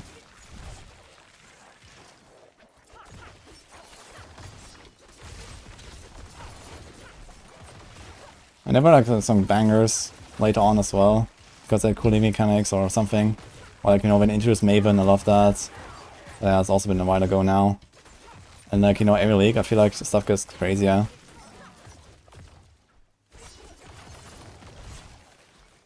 Which is good to keep people interested for like, you know, those that are sticking around. And yeah, under other circumstances, I would probably play more PoE than I do now. But currently, I'm just enjoying the league starts a little bit, and that's mostly it.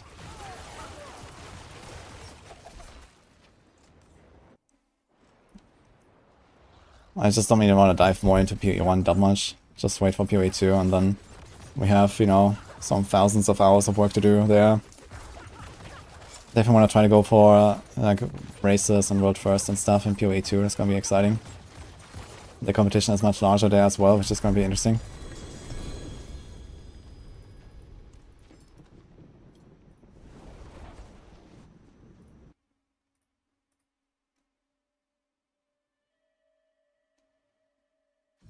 When does PoE 2 get released? I expect in something like 10 to 12 months from now.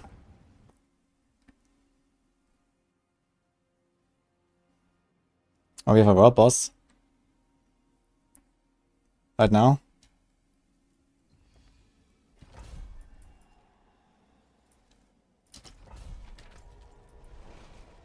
22 seconds.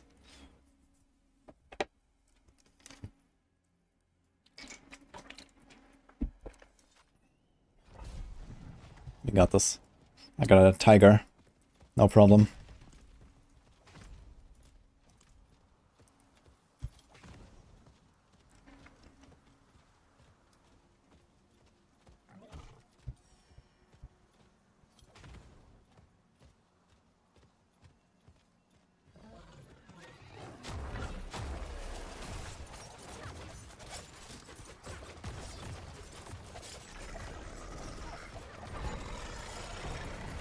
But no one is doing damage here.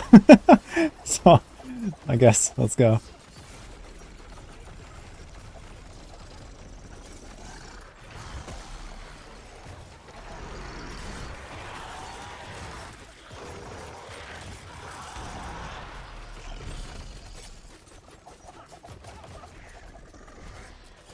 Oh my god, he's going so far, it's hard to keep it in the cutoffs.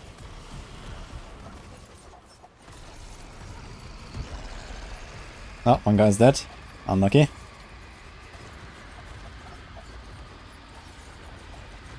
Dude, he got insta-evaporated from the beam, man. What? What level was he? He just died instantly.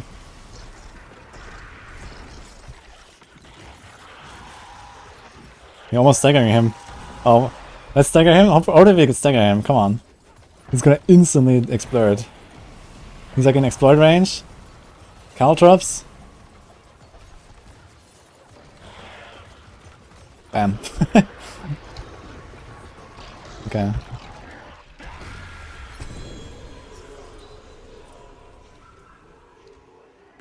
So I didn't have a whisper, but I did get a weekly reward. That's kind of funny. Greetings.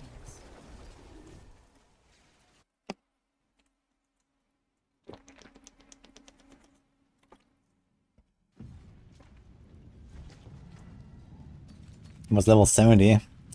Yeah, level 70.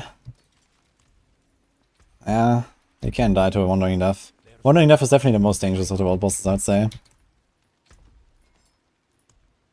Maybe his cold rest. I guess it's cold rest I need for this, if I had to guess. It was probably not capped either. We got an egg. Can you buy a Royal Emerald for me? I'll give you one. I have enough of them. Everrise is the hardest. Yeah, I guess the beam is more obvious than, you know, the explosions from the like gold bricks or whatever. I think people can get caught in like a bunch of these explosions and then die. But I feel like the beam is just harder to deal with.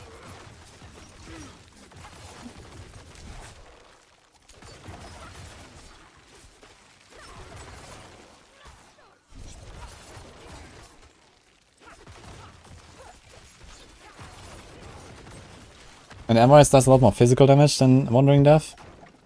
Wandering Death doesn't even have like physical damage, I think. So I think it's more likely that people are not capped on their armor than it is than that they're not capped on their res. So if you walk into Wandering Death, you probably have your capped cold res. I guess it's cold you need, or shadow. I've never tested that.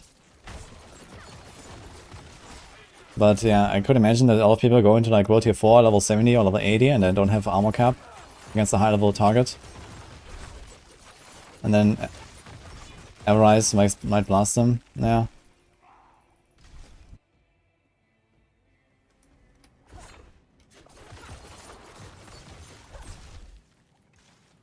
Bring Death Invasion back.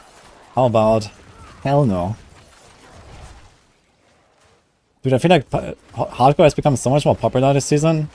Like, noticeably more. I mean, the game is generally more popular, but... I feel like there's so much more going on in hardcore than in the previous seasons.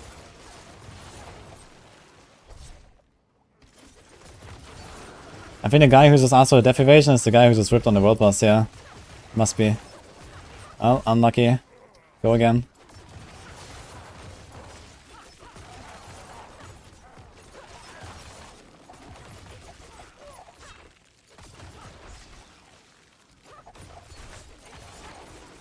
Lol, no.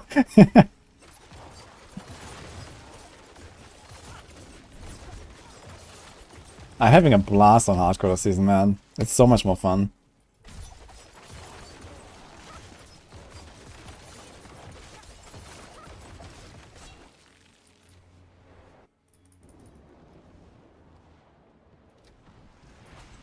You died to unavoidable pit boss mechanics. Explain. Because so far I've not noticed anything unavoidable.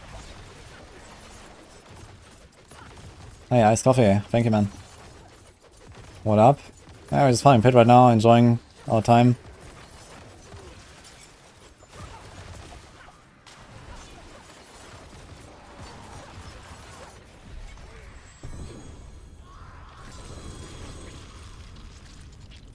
How much leaf iron you got, actually? Been grinding for a while.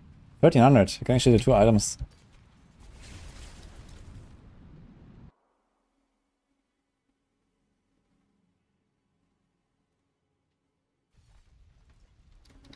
You have to do that every now and again in strongholds. Yeah, I mean, you just have to get through it, you know? Level 1 character slowly, do the renown. I mean, your first character you do in hardcore is gonna be slower than the rest, but I mean... I don't think it's such a huge deal. The renown is pretty fast these days. They buffed the values like some seasons ago. Dude, what is this, man? I log in, I teleport in and there's like an entire elite pack in my face. Hello? Do you actually have a grace period? I should have tested that. I'm not even sure if you have a grace period when you log in TPN. What wings am I using? There's not that many to choose from. This is on the Vessel of Hated expansion. You do, but is the grace period forever? I do test that actually when I get a chance next time. Just gonna stand there and see what happens. You don't have a buff for grace period, so I don't know how long it lasts.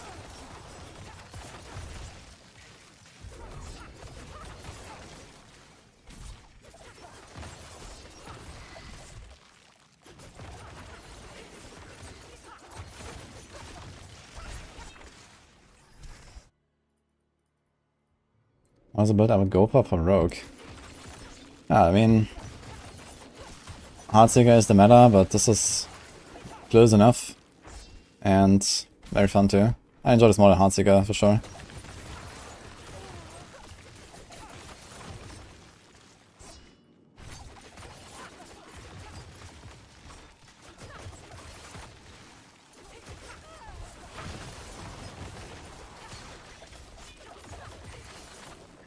These ones are really fast and smooth, man. I love it. And we can still make this better. Imagine I had my old amulet. I don't know, it'd be like plus 3 tiers or so in damage, I guess.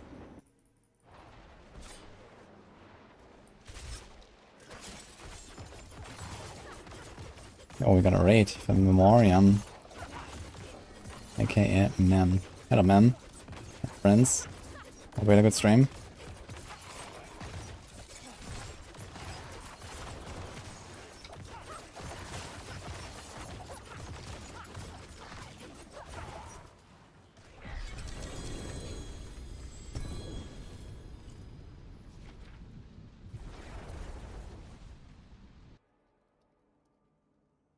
How's the stream?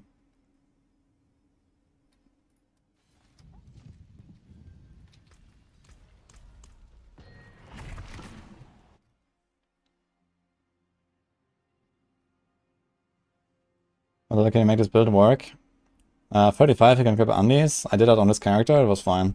It's not like the best leveling build, because at the start it's like, you know, a little bit inconsistent with the procs and stuff. But, you know, he's gonna decimate everything with it, so don't worry about it. I was going pretty high tier, so I had my glyphs pretty much done by the time I hit 100, when I was farming 9 dungeons, so level.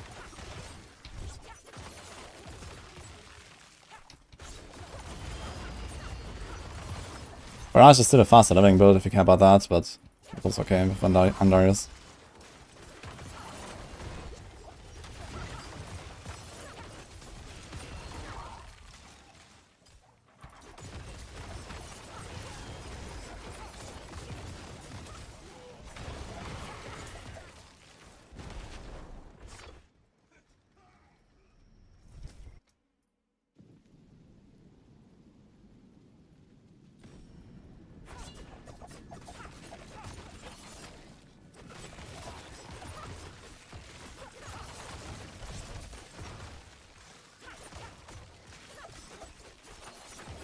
Okay, compare the damage of 2 weapons.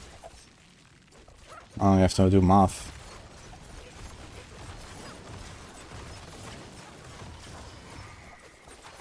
And just going and hitting a target dummy doesn't necessarily tell you that much until you get like a pretty large sample. So it's easier to kind of just like understand how the math behind the damage calculations work. And then see, okay, like this stat gives you that % damage and this stat gives you that % damage. So that's how I do it.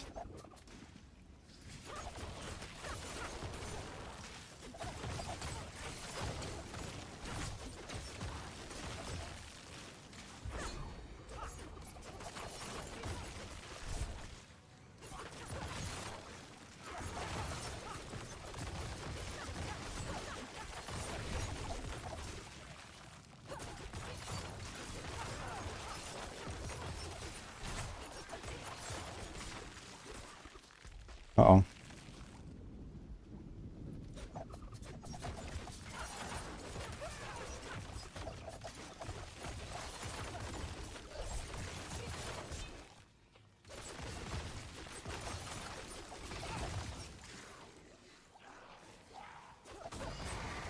I must have messing with your math. We can like remove that imprint if you want.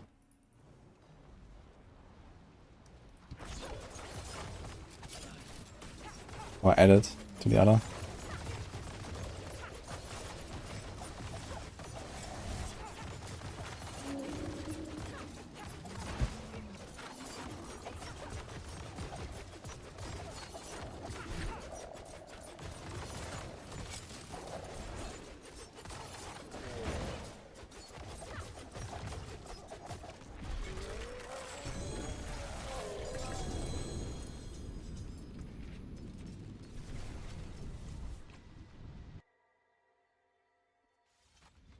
Yeah, the patch is out yesterday already. Okay, I need to check Discord real quick.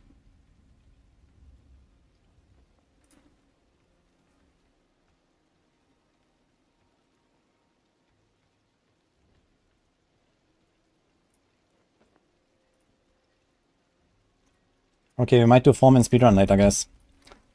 After our sponsored stream. We're gonna have some action, turns out. likely.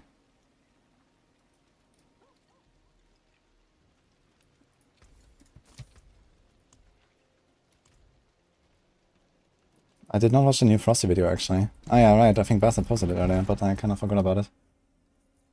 I guess that's good. So I watch it.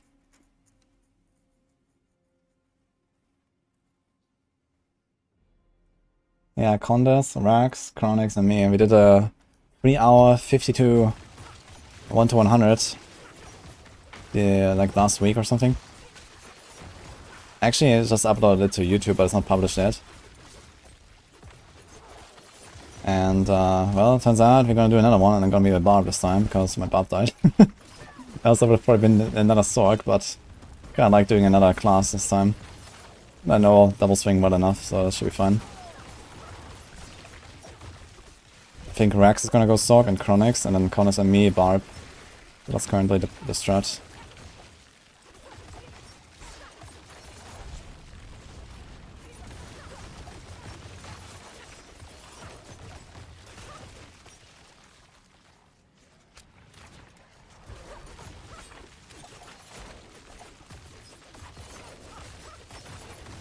You give me a special thanks in the description.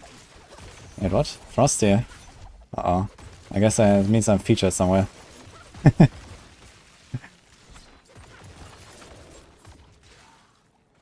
Yeah, speedrun is gonna be do Barbs, do Sorcs.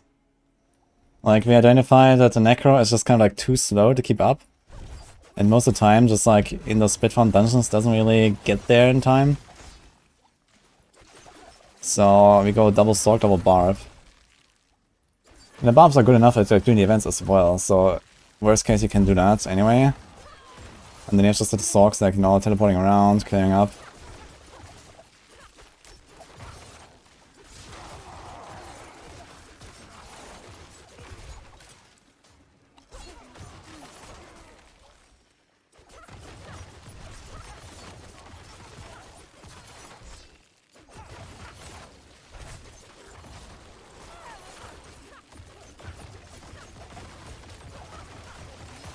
Just one guy.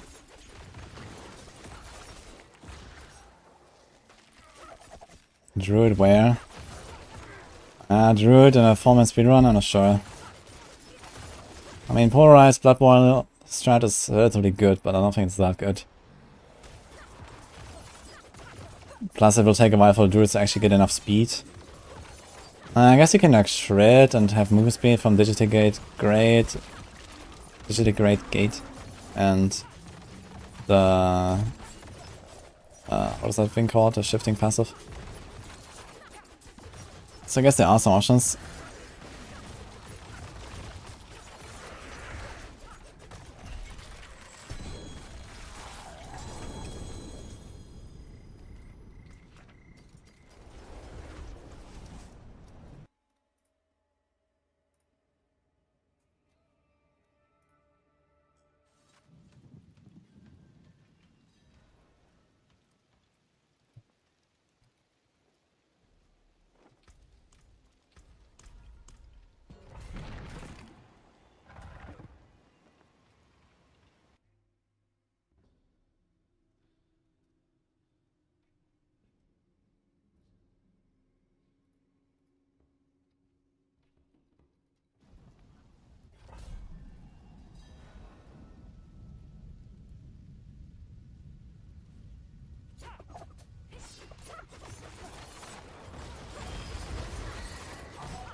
Hydrate and stretch, man.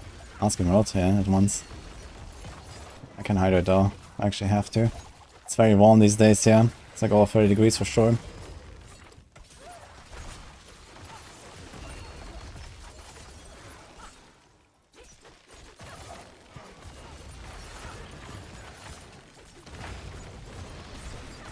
Yeah, after this round, let's put on the Frosty video, I guess. So that's a new one apparently.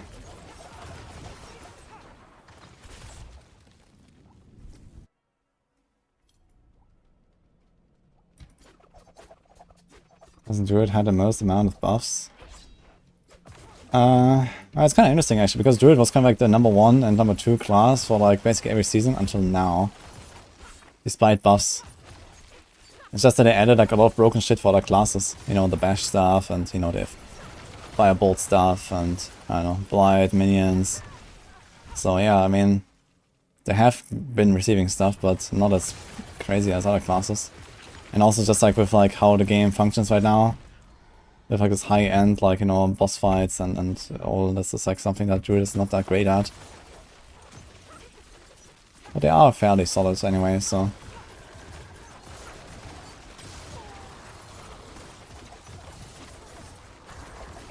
Oh my god. This guy's on freeze, so no damage. Holy.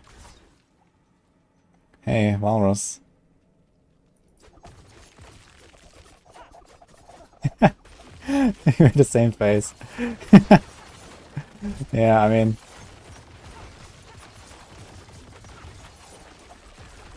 It was a pretty ugly sight, for sure. Not really cut out for that. But it's a good trailer.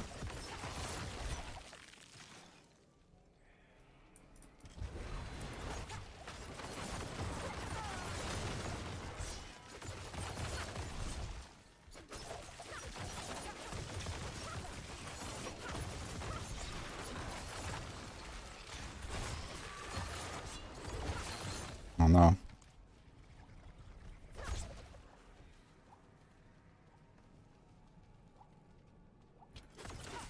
One procs of a Cursed Touch. The nerf to Heartseeker is an indirect nerf to chance to make enemies vulnerable affix on rings, which now no longer scales the duration when you master with it. So your vulnerable may be more inconsistent. That's the nerf. So either you make your character very good, or you go a Cursed Touch. Oh no. Dude, this one is over 3 minutes and I haven't even found the boss. What the hell is going on? I just need to run around and fight like small little monsters. I'm going back, man. Dude, can I leave dungeon? You cannot leave dungeon, actually. So I cannot go back to floor 1. Fuck. Now the Vuln on rings is not useless now. But it's probably not consistent enough if your character is shite. So, I was, like, personally I was just running a Cursed Touch all the time. But yeah, until you have like a really good character, like, you know, high lucky hit, high attack speed, everything master works. Like, your vulnerable uptime will be probably kind of shit. This is why everyone feels so weak suddenly. Because you have a shit character. And the vulnerable uptime is bad.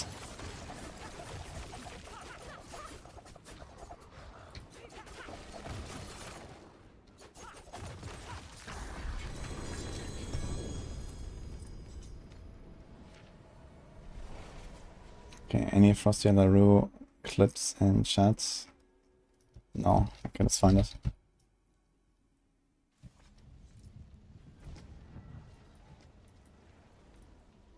The video is called I Think We Overreacted.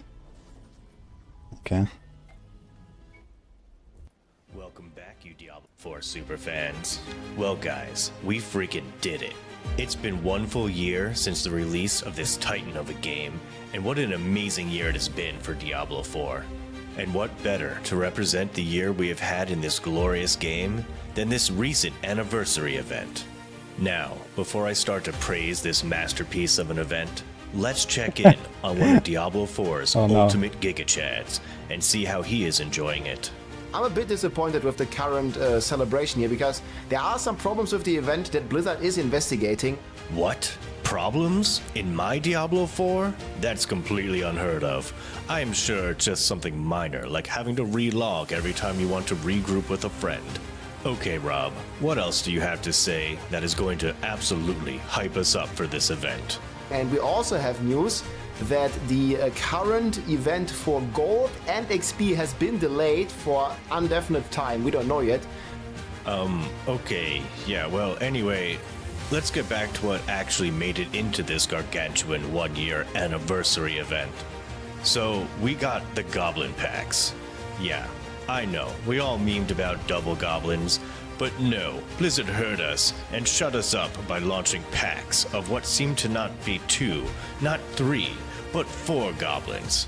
Ha! What do you have to say Thanks about for an that, extra, man. Rob?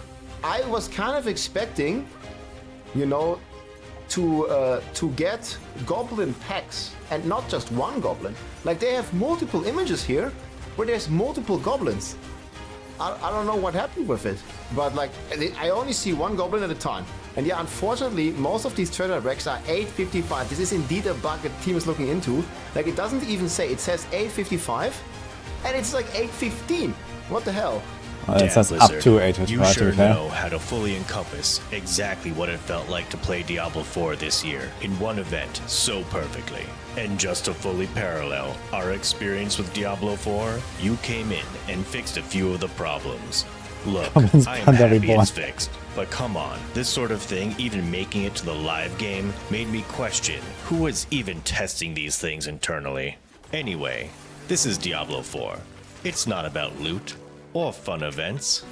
It's about the friends you made along the way. That's right, guys.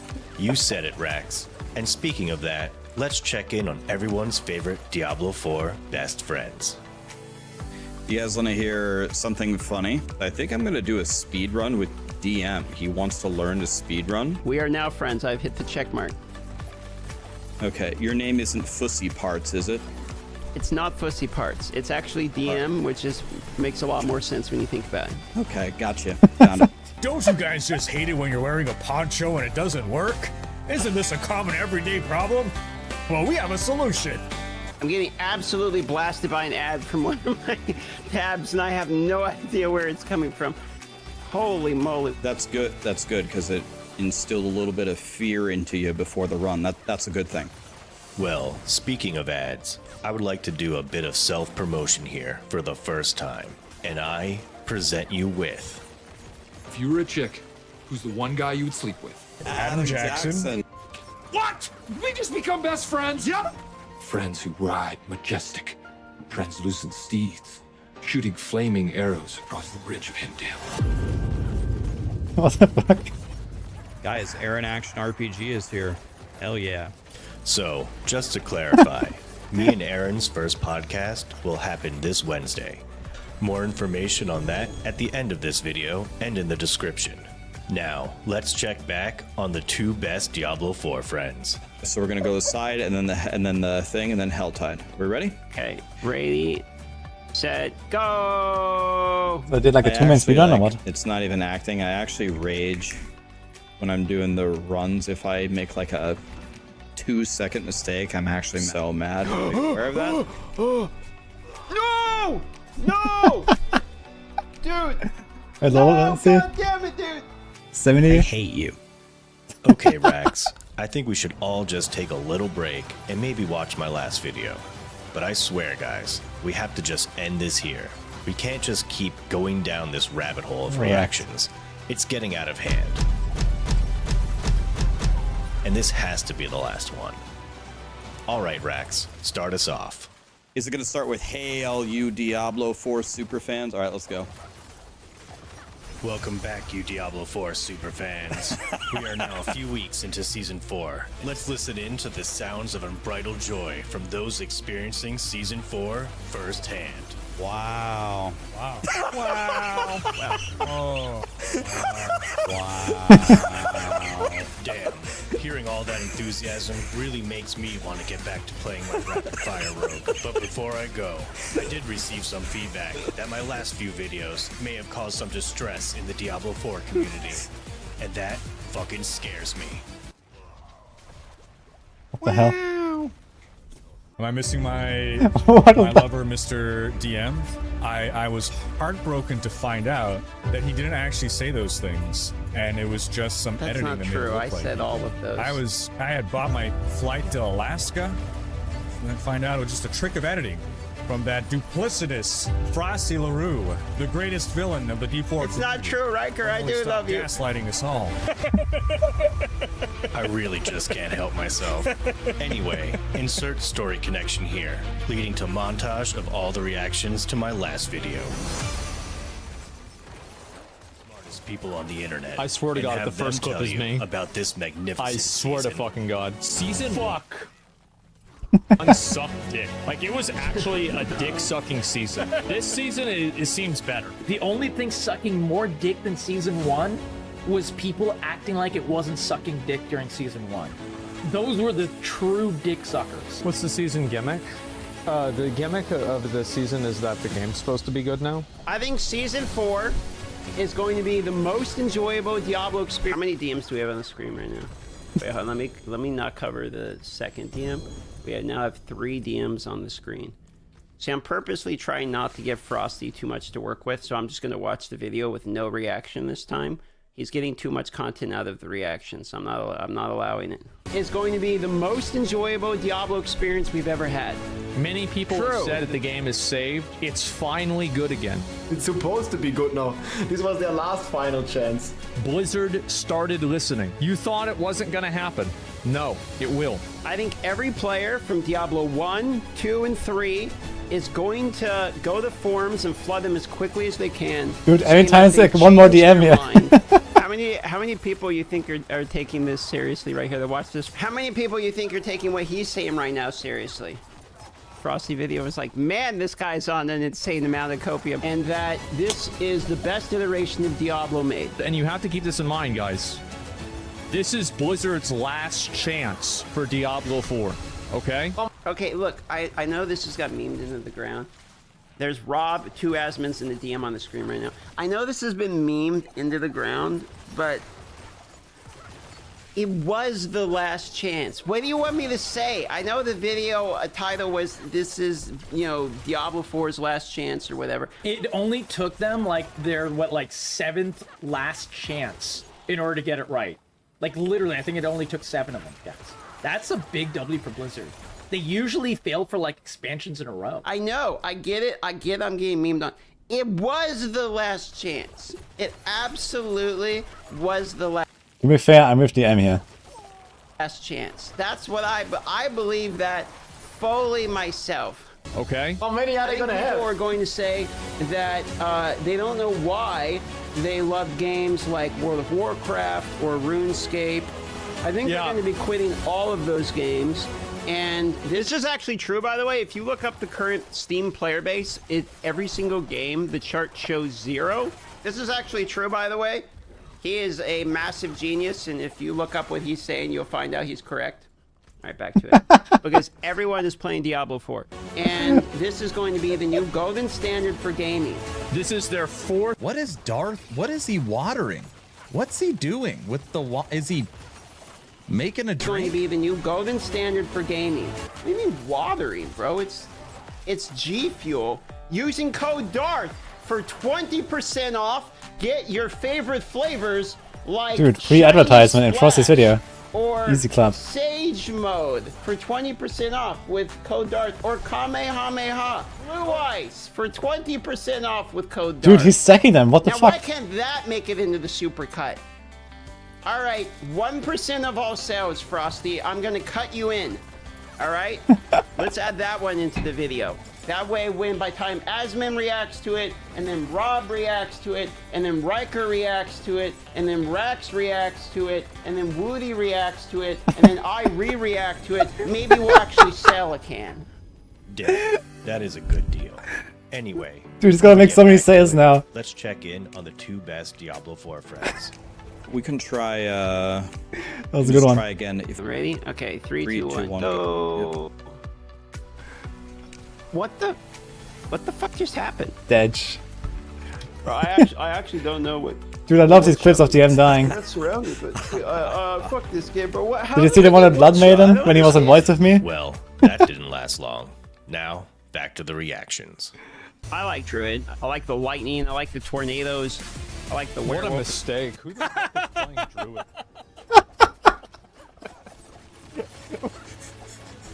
What a mistake.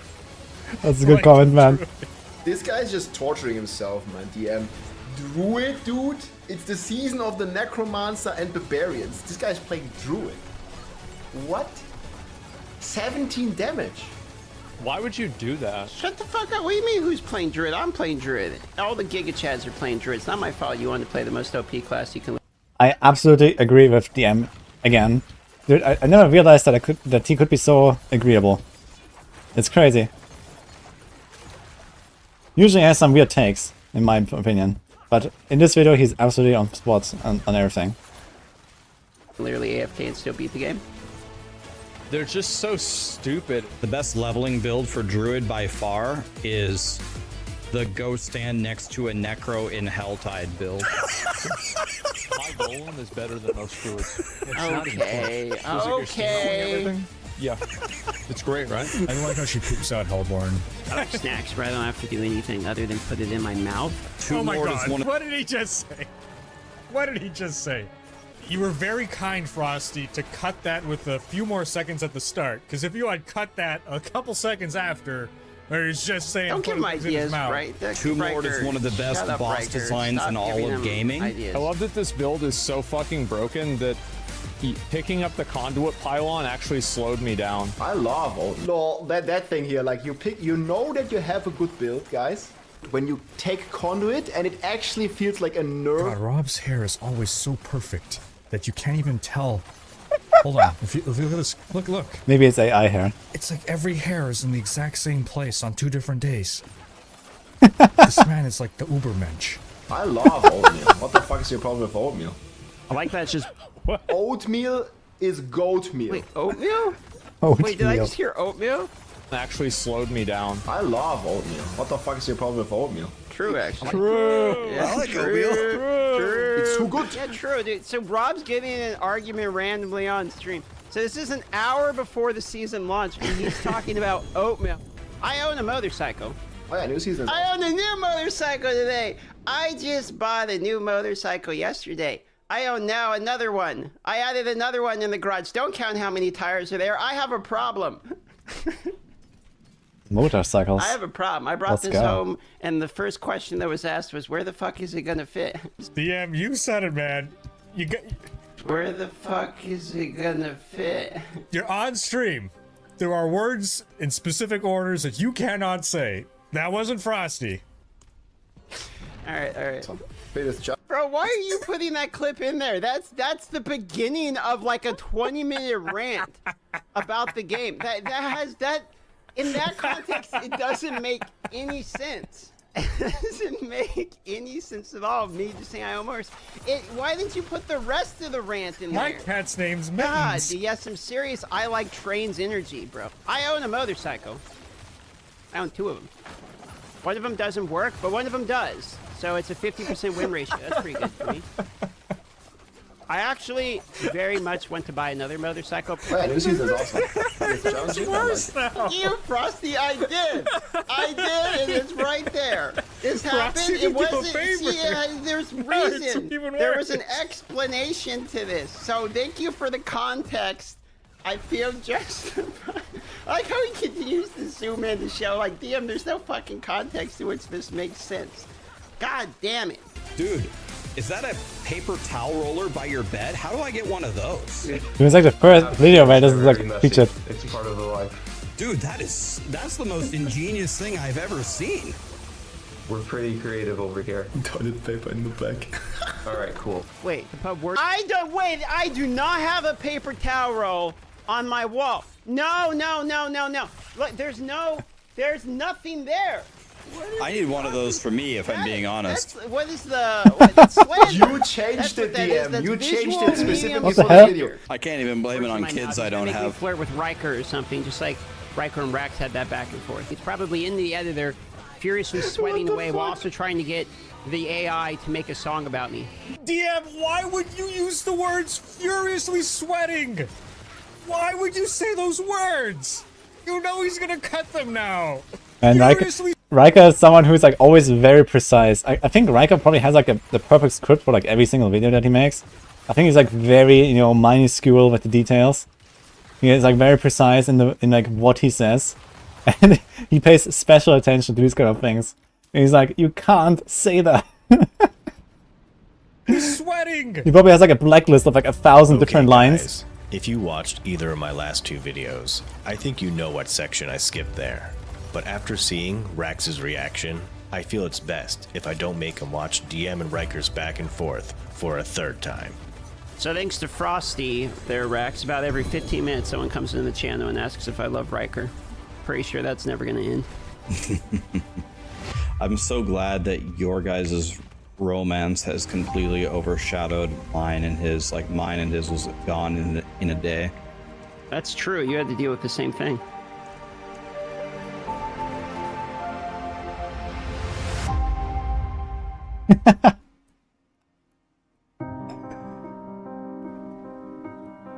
Ran out of Yo, materials, Arrow, thanks for but playing. I didn't farm back up. I just created a new character. You are literally just lighting materials on fire. Is there going to be any scenario where I will be taking my shirt off? Not even shirtless Riker can make me feel better.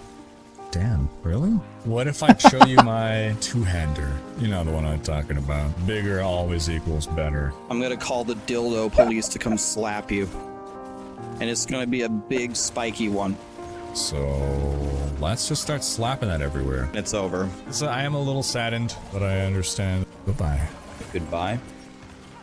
So I messed up badly. I feel terrible. Like I can't say it again. Like been a million times. Hey, Frosty. I messed up. Dude, this character actually looks like Riker, man.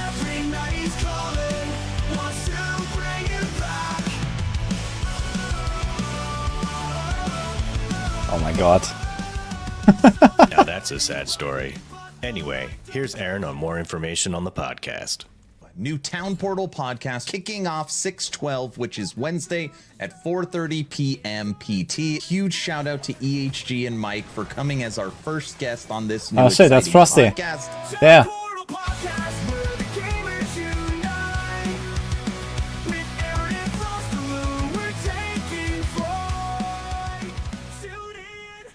Town Portal. I like it.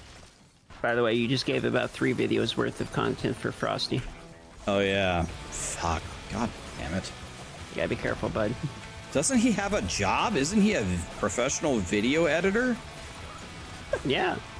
And that's why you gotta be careful, because he can edit that shit lickety split, split lickety. Frosty, how you doing, man? Yeah, now I was Is this very your longest video friendly, yet? friendly. I almost said longest one. Longest one. I caught myself there. The love we share, it burns like fire through my veins.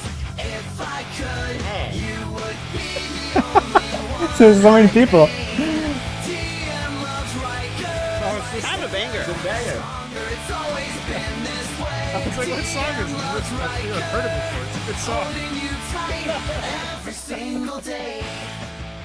AM loves Riker. Hey Rob, how are ya? Have you killed Uber and Ariel yet? And Ariel. Oh my god. Who the hell is Uber and Ariel? Dude, what an ending. But check out this video.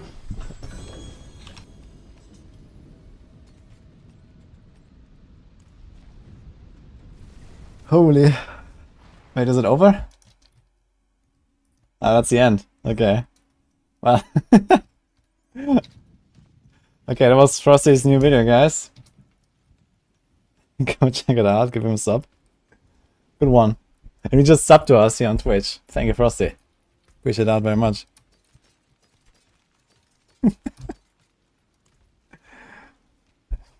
Nice edits. Yeah, soon we're gonna have like some expansion reaction video, I guess. That's gonna be great.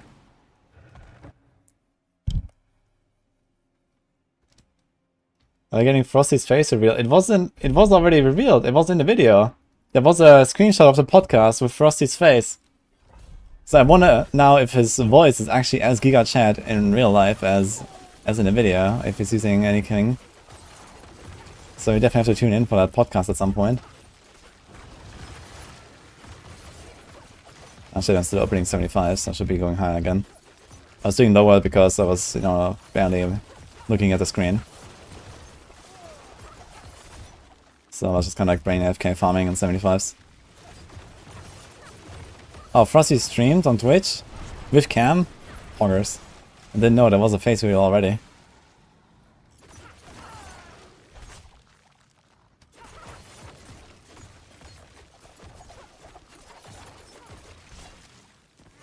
Poggers.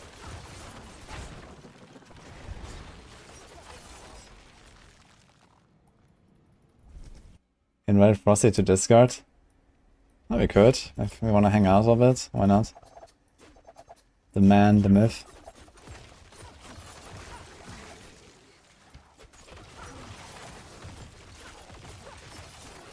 Rex unironically wanna play LE every time he breaks an item on Templar. So they can break items in LE on the crafting or what in the forge? Or what does that mean?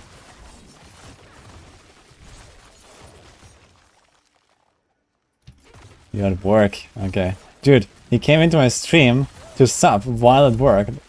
What a guy. Feels so elevated now.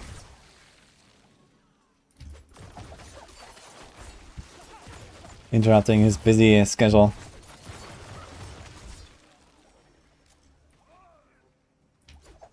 Interview me. Okay, so this town portal thing.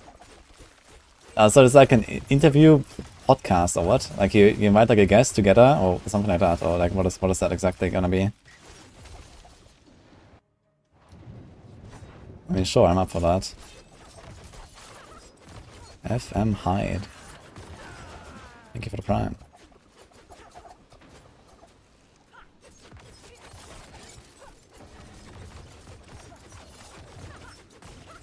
Random, informative, and funny talking.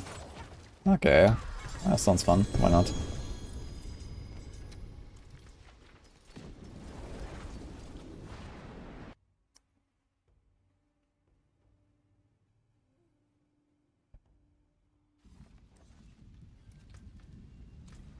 You have to go higher again. So what time is it now? It's 7:14. So the plan is for later, guys, by the way, in around 45 minutes we're gonna be playing Once Human for around 2 hours. Sponsored.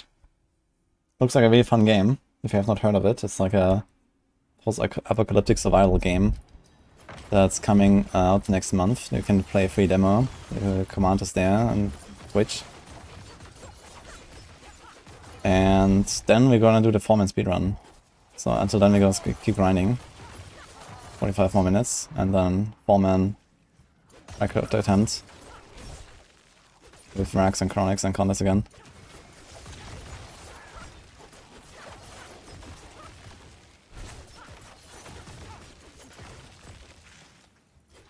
Was Once Human not recommended?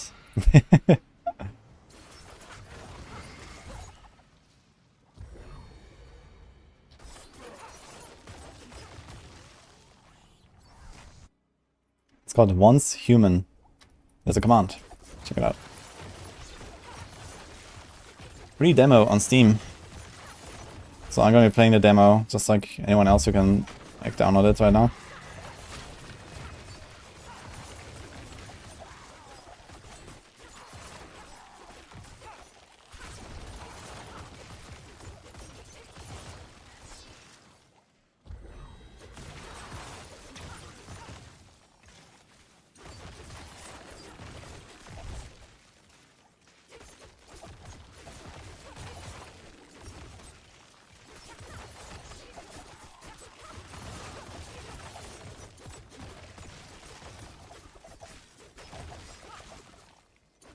You have an error in trying to access the in-game shop.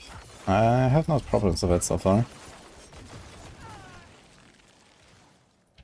Maybe try later. Also, like every day at a certain time they update the shop so you get like the next free gift from the anniversary event. You have 1 million cucumbers, meow, holy shit. Hey, did you do some big gambas or holy? It's a lot.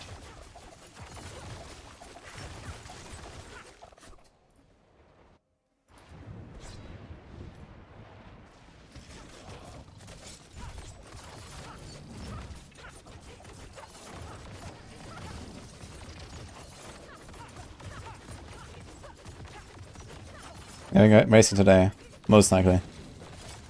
So waiting for confirmation from Rax. I'm not sure if he has already reacted. That was a nasty stun there. We have 815k cucumbers, holy. You have a lot of cucumbers these days.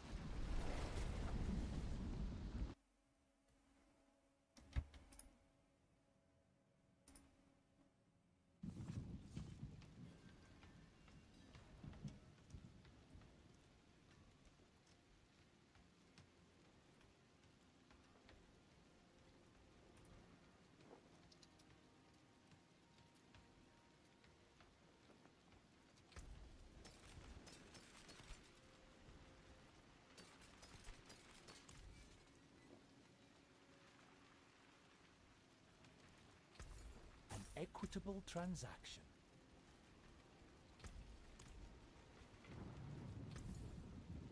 Not a bad pull, that.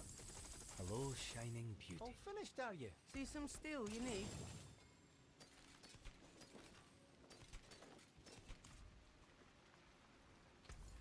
Much thanks, friend.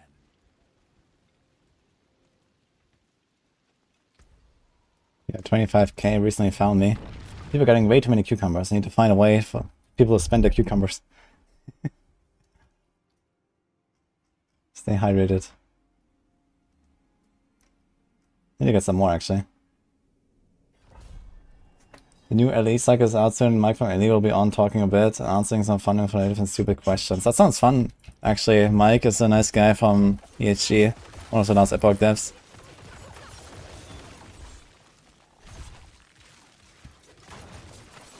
Good luck with the podcast and the interviews, Frosty. We're still here.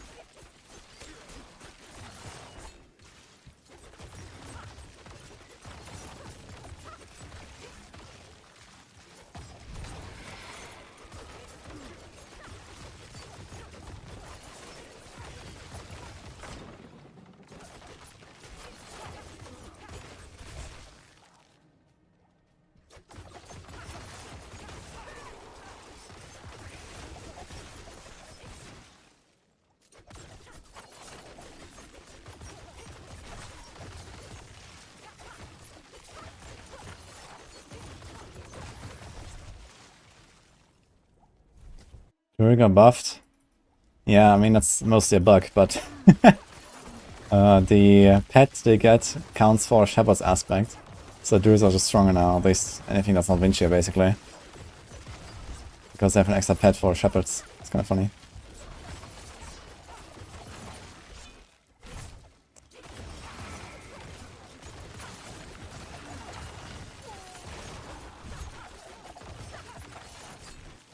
Oh.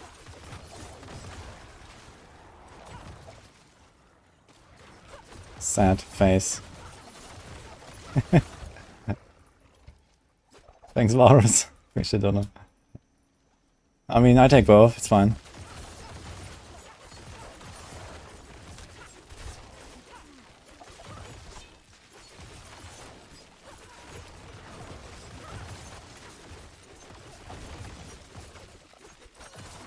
Hello, Click. Is it possible to play with me?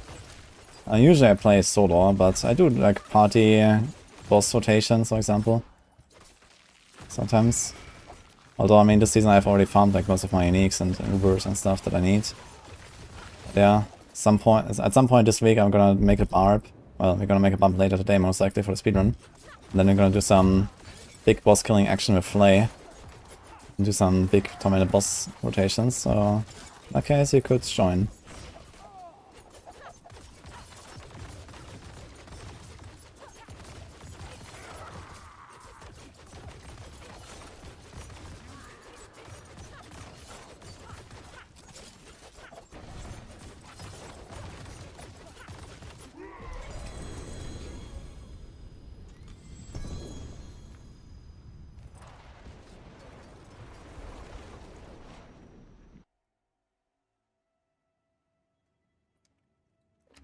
Any builds for any class that use something besides rubies and armor? Not really. I mean, there is an option to just go for your main stat. I guess all of the invincible, glass cannon, firebolt Sorcs do that, for example. You just go like 0 defense, so you don't need rubies. You go main stat. But outside of that, it's not really a good choice. Like, the toughness loss is pretty ridiculous for how small of a damage gain you have for adding like 100 main stat for a gem. Like, it's a very bad trade to make. As if you're like really greedy and want to go full glass cannon, then yeah, but it's a very bad trade to not run rubies, basically. Compared to like any other, like, you know, offense, defense trade you could make. This is like one of the worst ones to make.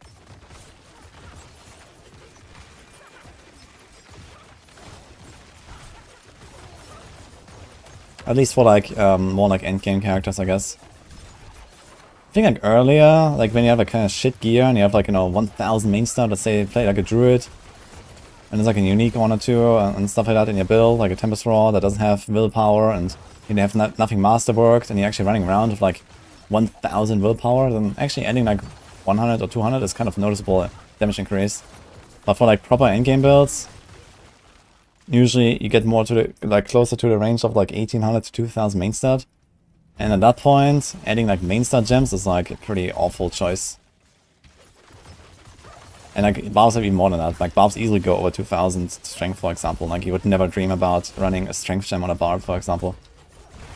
Even pretty early, because they have so many weapons that have strength and all that. So for the other classes that don't have extra weapon slots, yeah, you could think about it, especially early in the progression, where enemies are not that dangerous yet, and you need the raw power. But yeah.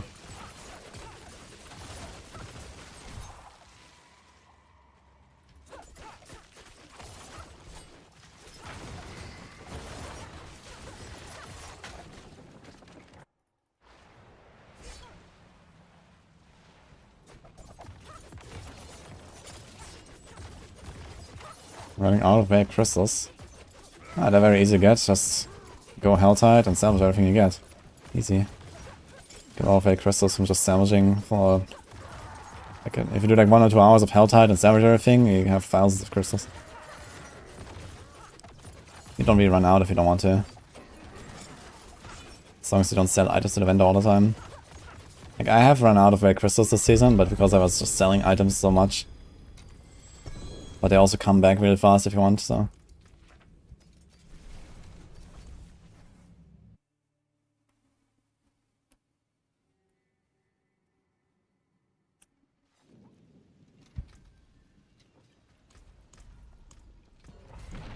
Oh.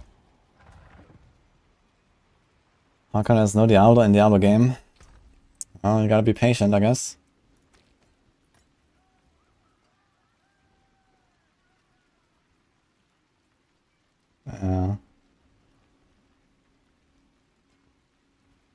I actually used 5 elixirs already today, damn. I'm slowly running out of these elixirs. How much did it cost to craft? 10 Angel Breath. It's not too bad, I suppose. How much is the anti-venom? It's like 35, I believe, right?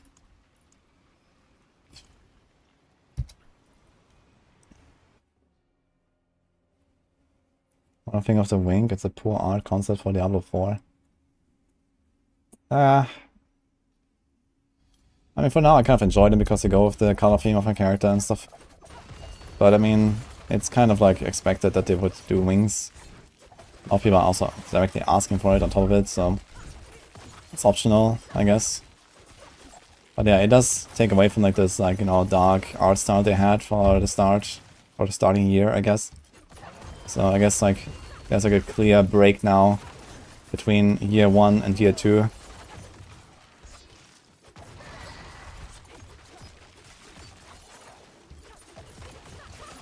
I don't mind it too much. I would have preferred if they don't do stuff like that. On the other hand, I totally understand why. So, Fixie, thanks us up.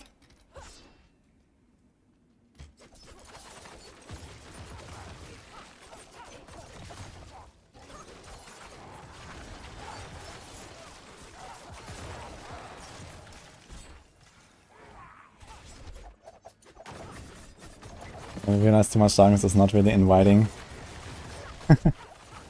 Yeah, I mean, you know, if it helps to make the game better in general, you know, fund the development and all, and, you know, I'm all for it, it's fine. And I can still choose not to wear the wings, and I will choose not to wear the wings, or other wings that we may have in the future, so it's fine. People like the wings.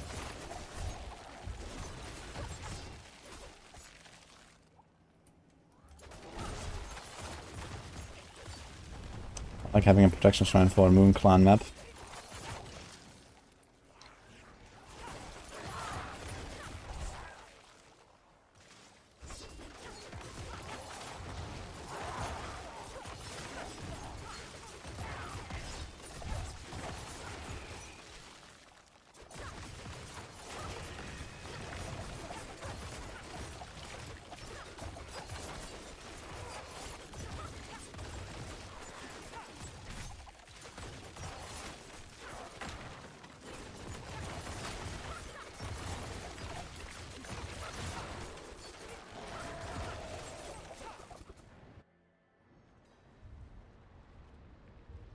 Body.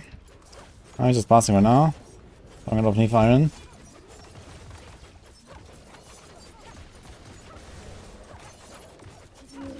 Unfortunately, I have not received any upgrade on my amulet all this time. Been waiting.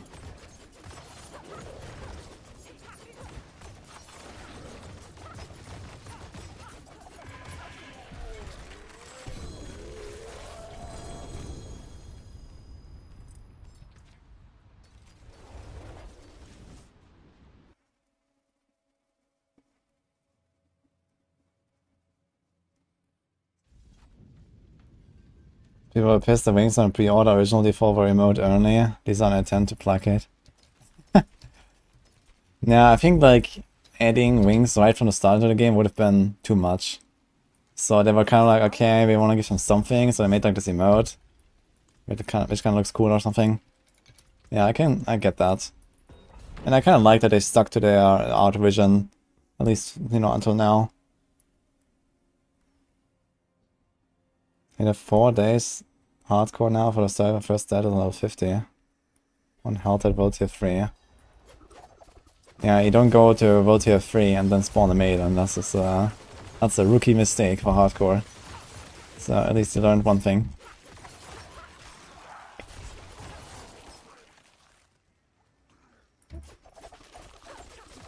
I mean, first of all, make sure you get your renown done. Then you're gonna be much more powerful if you haven't done that yet. If you're level 70 and you have your, armor to like 6-7k and you have like, overcapped resistances, yeah, then it's definitely time to go capstone and go world tier 4. I mean, level 70. I go world tier 4 at level 40 with tempers and aspects already prepared, so you can definitely go be 30 levels higher than that. As long as your resistances aren't shit. Maybe a bit of like a life roll here and there.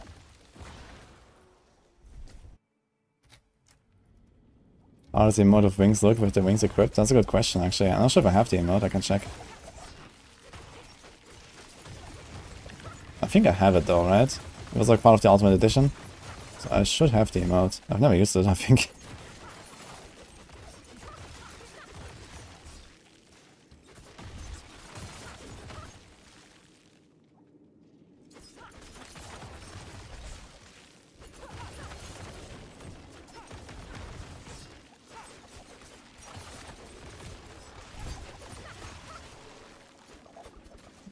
Wing maxing.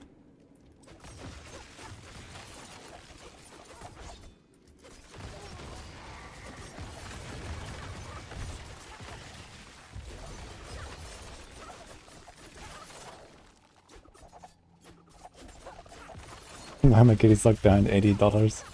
Oh no. Need to make a kitty fund for Meow. What do you guys say?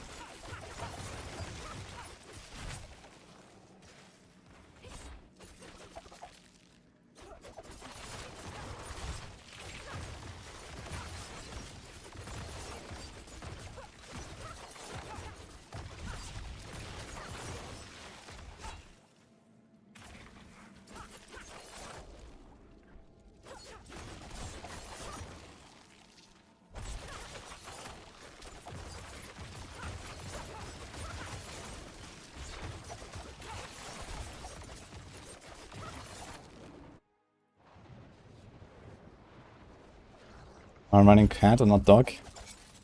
The cat is smaller. So it's less noticeable.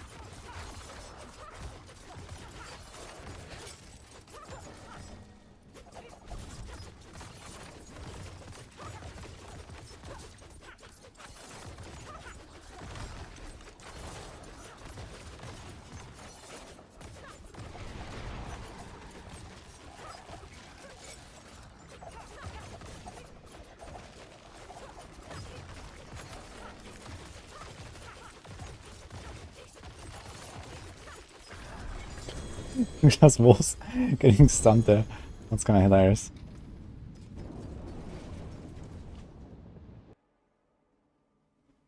I see a Mike Hor Bio Boys video about the new pet being a Necromanion. Yeah, I know about that. I also actually made a video with this And the Druid Shepherd aspect is the same thing. So it counts as minions, so you get stronger. Or in this case, like on Necros, if you run a Sacrificial Glyph, then it just breaks that glyph and it doesn't function. You can't download the cosmetics on your second account while you're playing D4. How can you fix this? Well, if you have two separate accounts, then I'm not sure how that works. Maybe someone else knows that with PS5.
I mean, the video is very short. I'll just explain this briefly with the extra pet.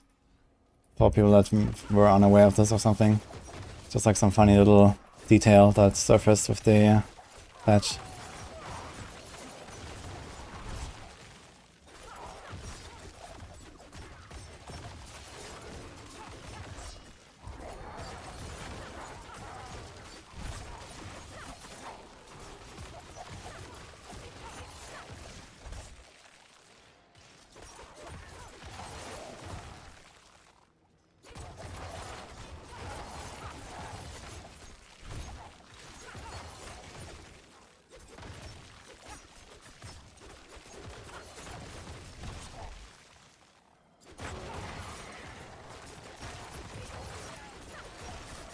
How about the kitty and dog gets ahead with microtransactions?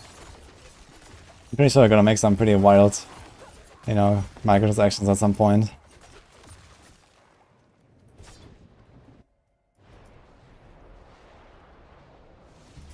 Except a video about why Melee Rogue is bad. It's not just Melee Rogue in general, there's like... I mean, a lot of talk about Melee Rogues, but it's not just Melee Rogue that has issues.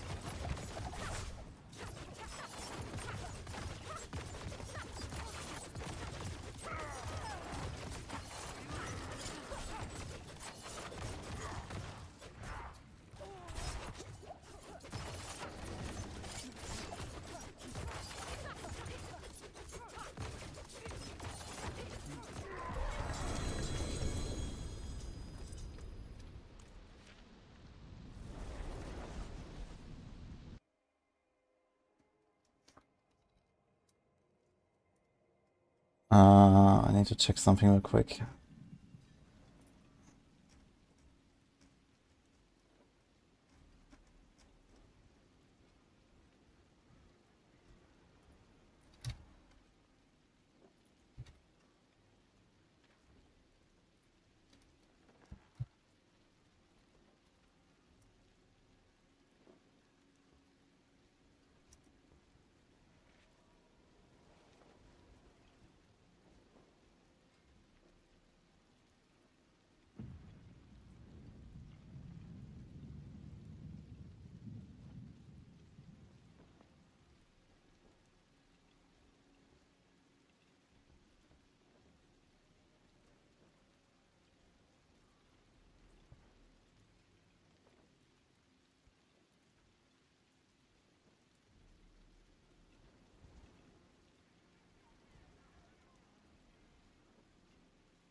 There's a rogue build where Stardust is good, yeah, it's a Poison Barrage build, you can check that out.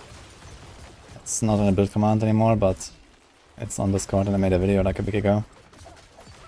Very fun.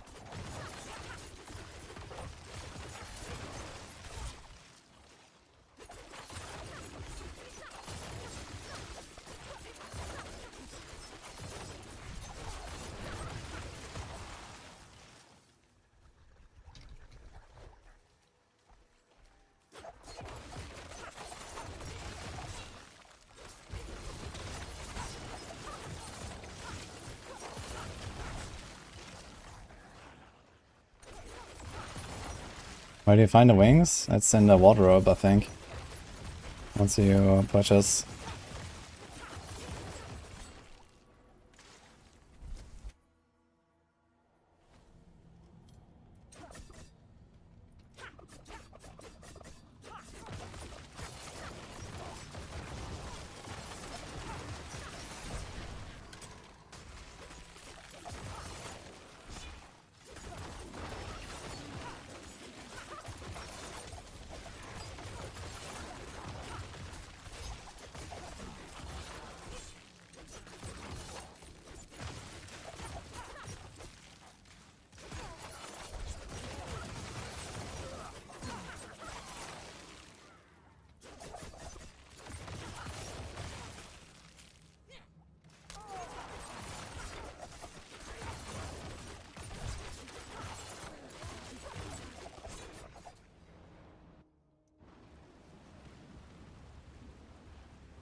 Down.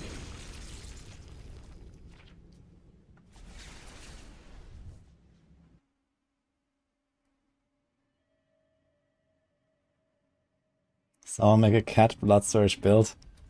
Yeah, I saw a screenshot of Macro he posted. I guess he put it in his video as well, right? So if you equip this, what is it called, Death Speaker pendant that makes a mini blood nova around your minions, there's a mini nova around your cat. It looks hilarious. I'm trying to find that.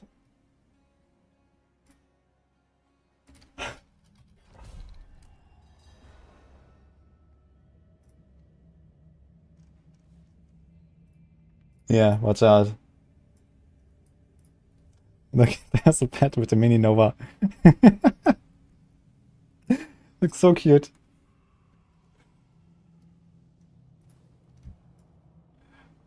I didn't watch Macro's video, but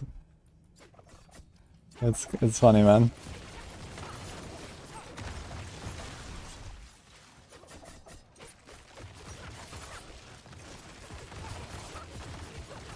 Blood Nova. Have you found any shenanigans already, Boiler? Making your doggo into like a real werewolf? Spreading rabies? I don't know.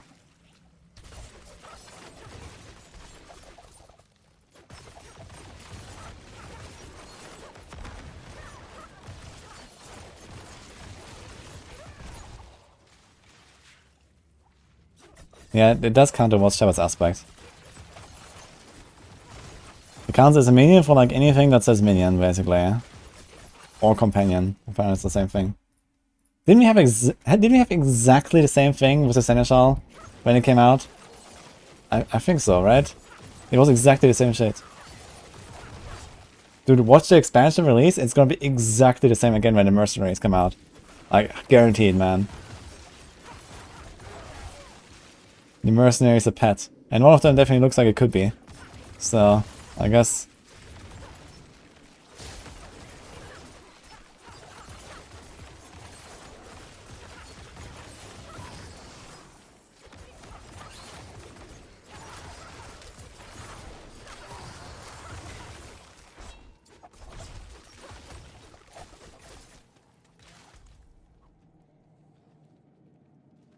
This is why damage has increased, yes.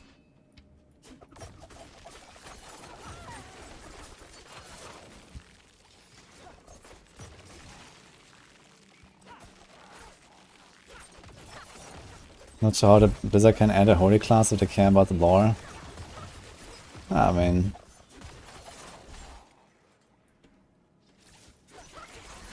There's always ways to bend the lore, worst case.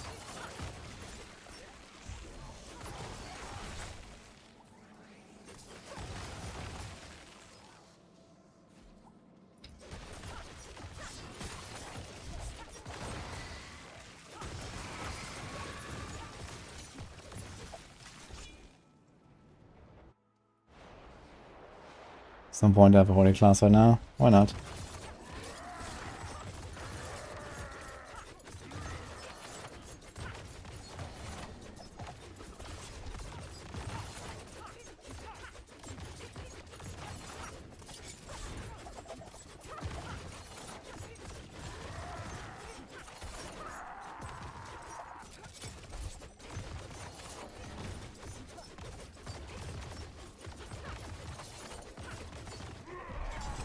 Stone.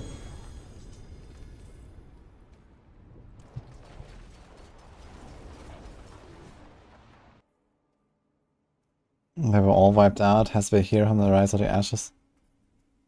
Okay, I don't know the lore behind, like, you know, what happened to like the paladins and the crusaders. Why they're all wiped out. Return soon. I mean, they're still like, you know, holy people, right? Like they have like, you know, Akarat and, you know, these like priests and stuff, and there will definitely be ways to channel holy energies, I guess.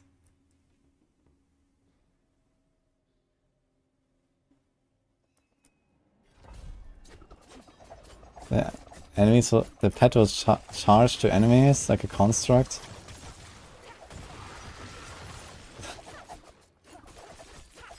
And wait for loot, that's funny. I guess they need to update the AI a little bit there. Maybe he just wants to play. The kitty. Which build do I like better? Heartseeker or Rapid Fire? Probably Heartseeker.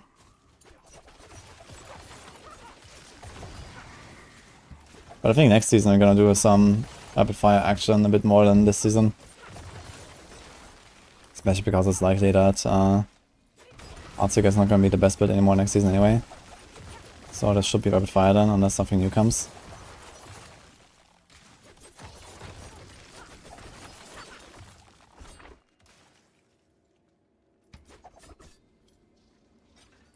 He saw his story was all that was left and he saw what happened to them. Really? I didn't realize that this is like story-wise like the end of it. But even so, there's always like, you know, renegades, you know, people.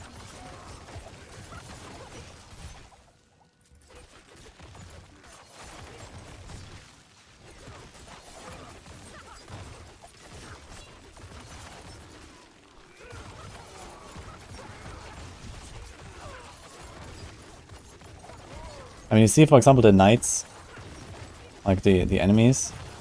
You have like these priests as well, and they channel like holy energies and stuff like that. So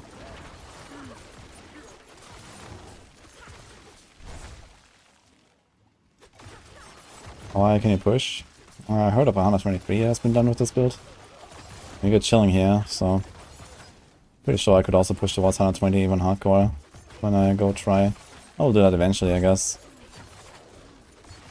Yeah, no, I won't need this character anymore. I'm just gonna kill off all my characters later in the season, I guess. Do like a final push.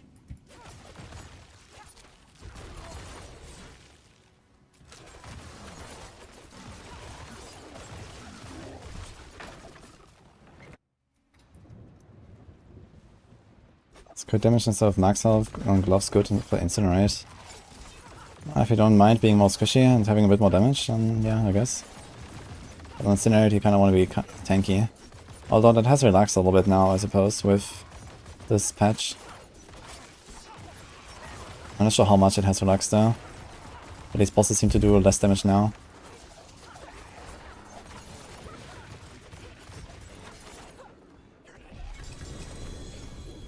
Double grader.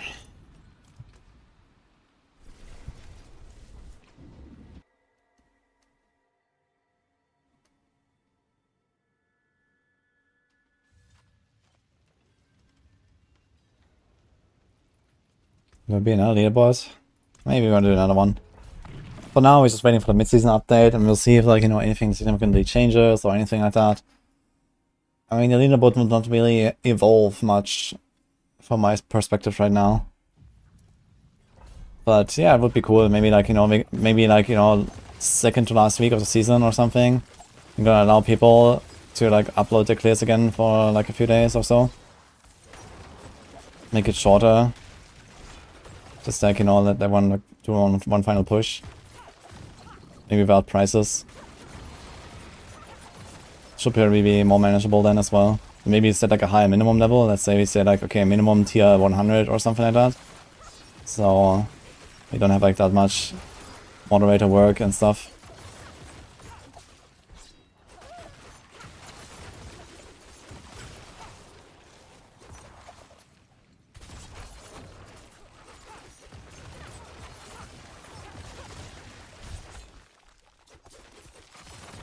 Salvage abyss item. Unlucky. Do pets feel different? Yeah, right now I can't really tell much, because I usually just dodge all of the boss mechanics. But I did get hit by one or two things, and it did feel like it was doing much less damage. But yeah, I need some softcore enjoyers to tell me more about it. I have no idea how much it is nerfed, and which abilities got nerfed more than others and stuff. So this would be kind of like good to know.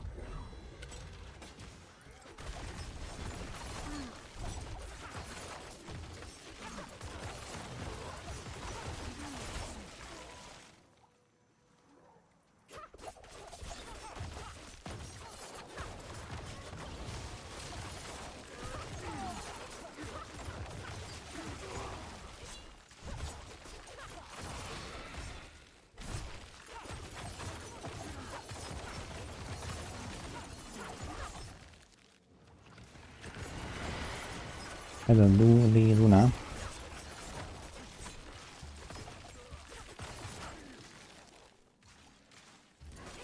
I'm getting one shot at tier 70, now I did tier 181 easily. By tanking the boss shots. That sounds pretty crazy actually.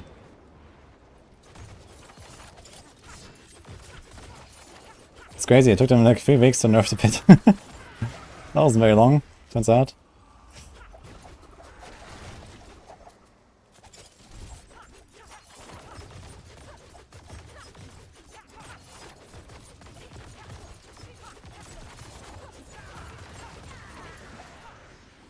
Oh my god, that wall.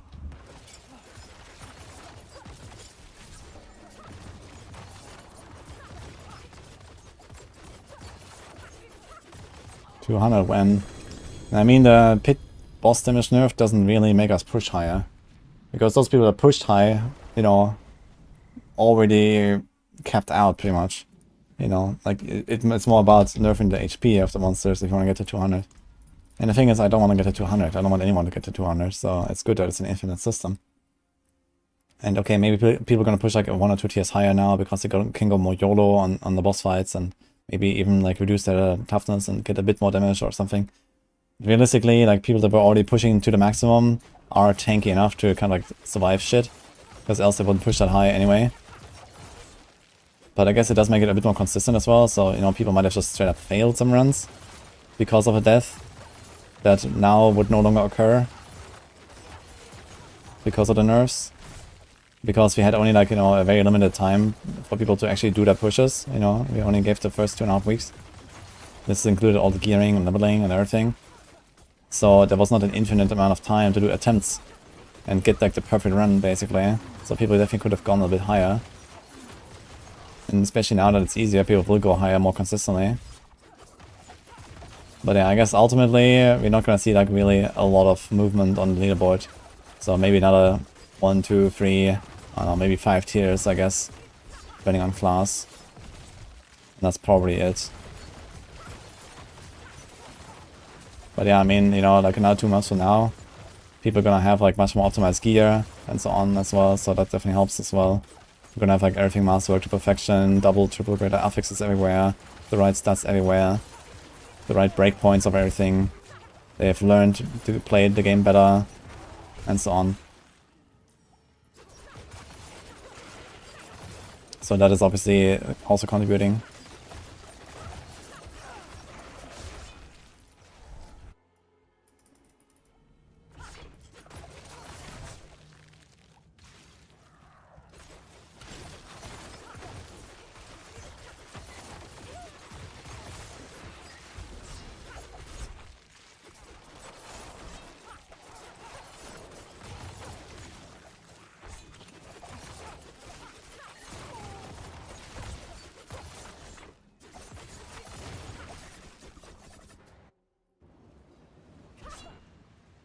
When is the next D3 stream? Oh boy. That's a very random question right now. Well, I don't know when the next season start actually is. I suppose it should be in like 1.5 months or something. So I guess right before season 5 at some point. Since they're cutting season 5 a little bit short, it should be like, yeah, end of July somewhere. I suppose.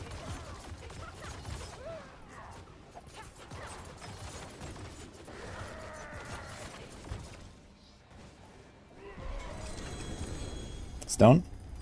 Dude, they're getting so many stones, man. I love it.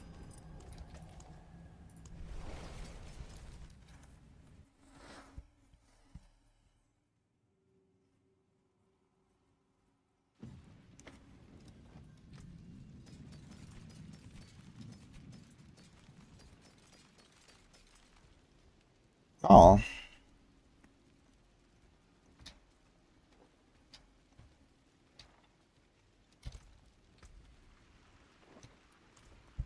I think it's a sword. Sword and percent damage doesn't really match well.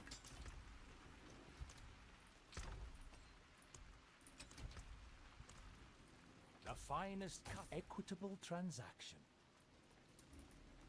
We don't have any info about the next patches. But we should hear about the mid-season patch, I guess, in a week or two. And it should go live in 2 or 3 weeks. I've been doing like, you know, pretty consistent updates already this season, so...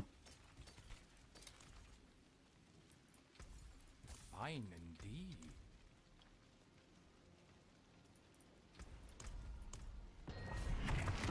Oh. Actually...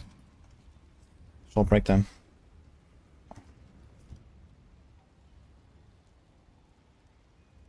Just like 2 minutes.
I'm not doing a smoke break.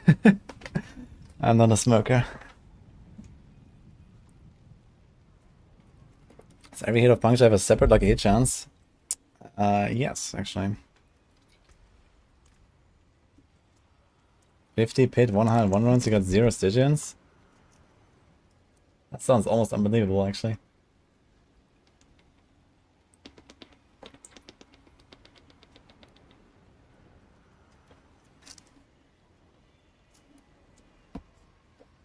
Poison Builder is playing as Poison Mirage. You can find it on Discord or in my YouTube. An Onion won't be doable for tormented Duriel attempt. Yeah, that's fine. I can probably kill Duriel in like a minute or so. Probably like 2 staggers and that's it. Maybe even 1.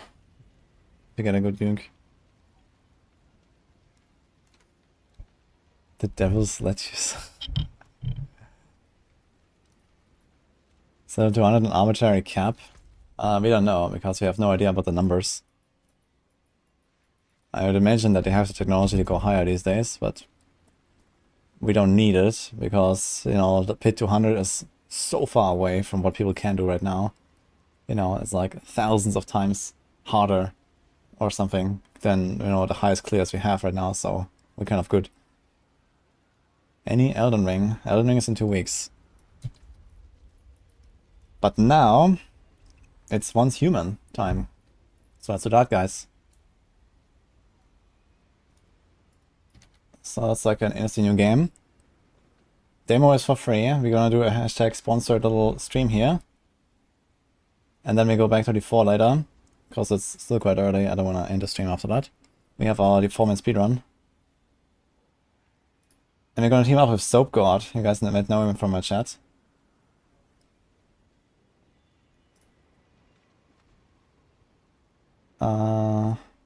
Let's go. Should we play with in-game music? We can play with in-game music, I suppose.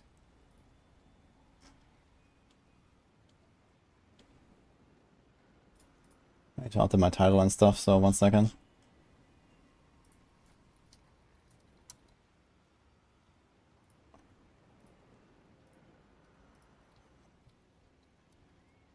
Once Human. Have you guys played it already? It's for free. The demo is for free on Steam. So it, for 1 week you can play this game right now for the demo. So that's what we are going to play now for the next 2 hours. Let me show that here. It's a 1-minute trailer. Where's the sound? It's going to set up everything. Looks really fun. It's a post-apocalyptic, weird or strange survival game. So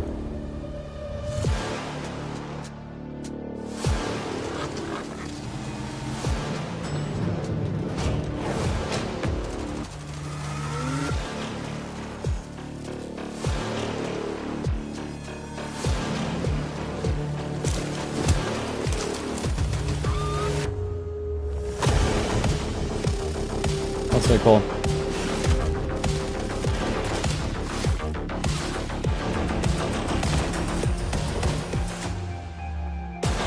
It's my sponsored. I have it entitled.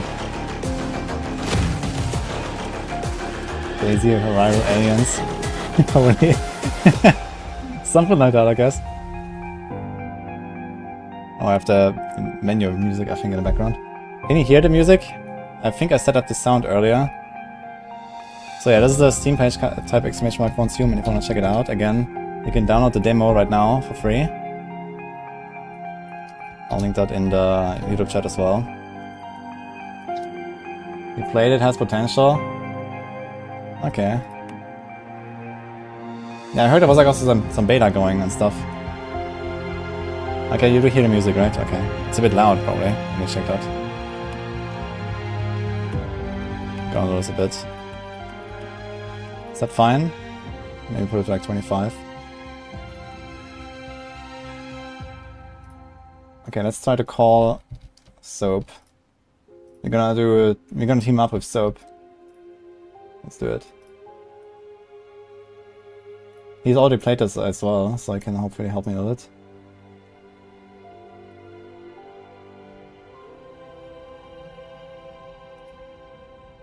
Wait a minute.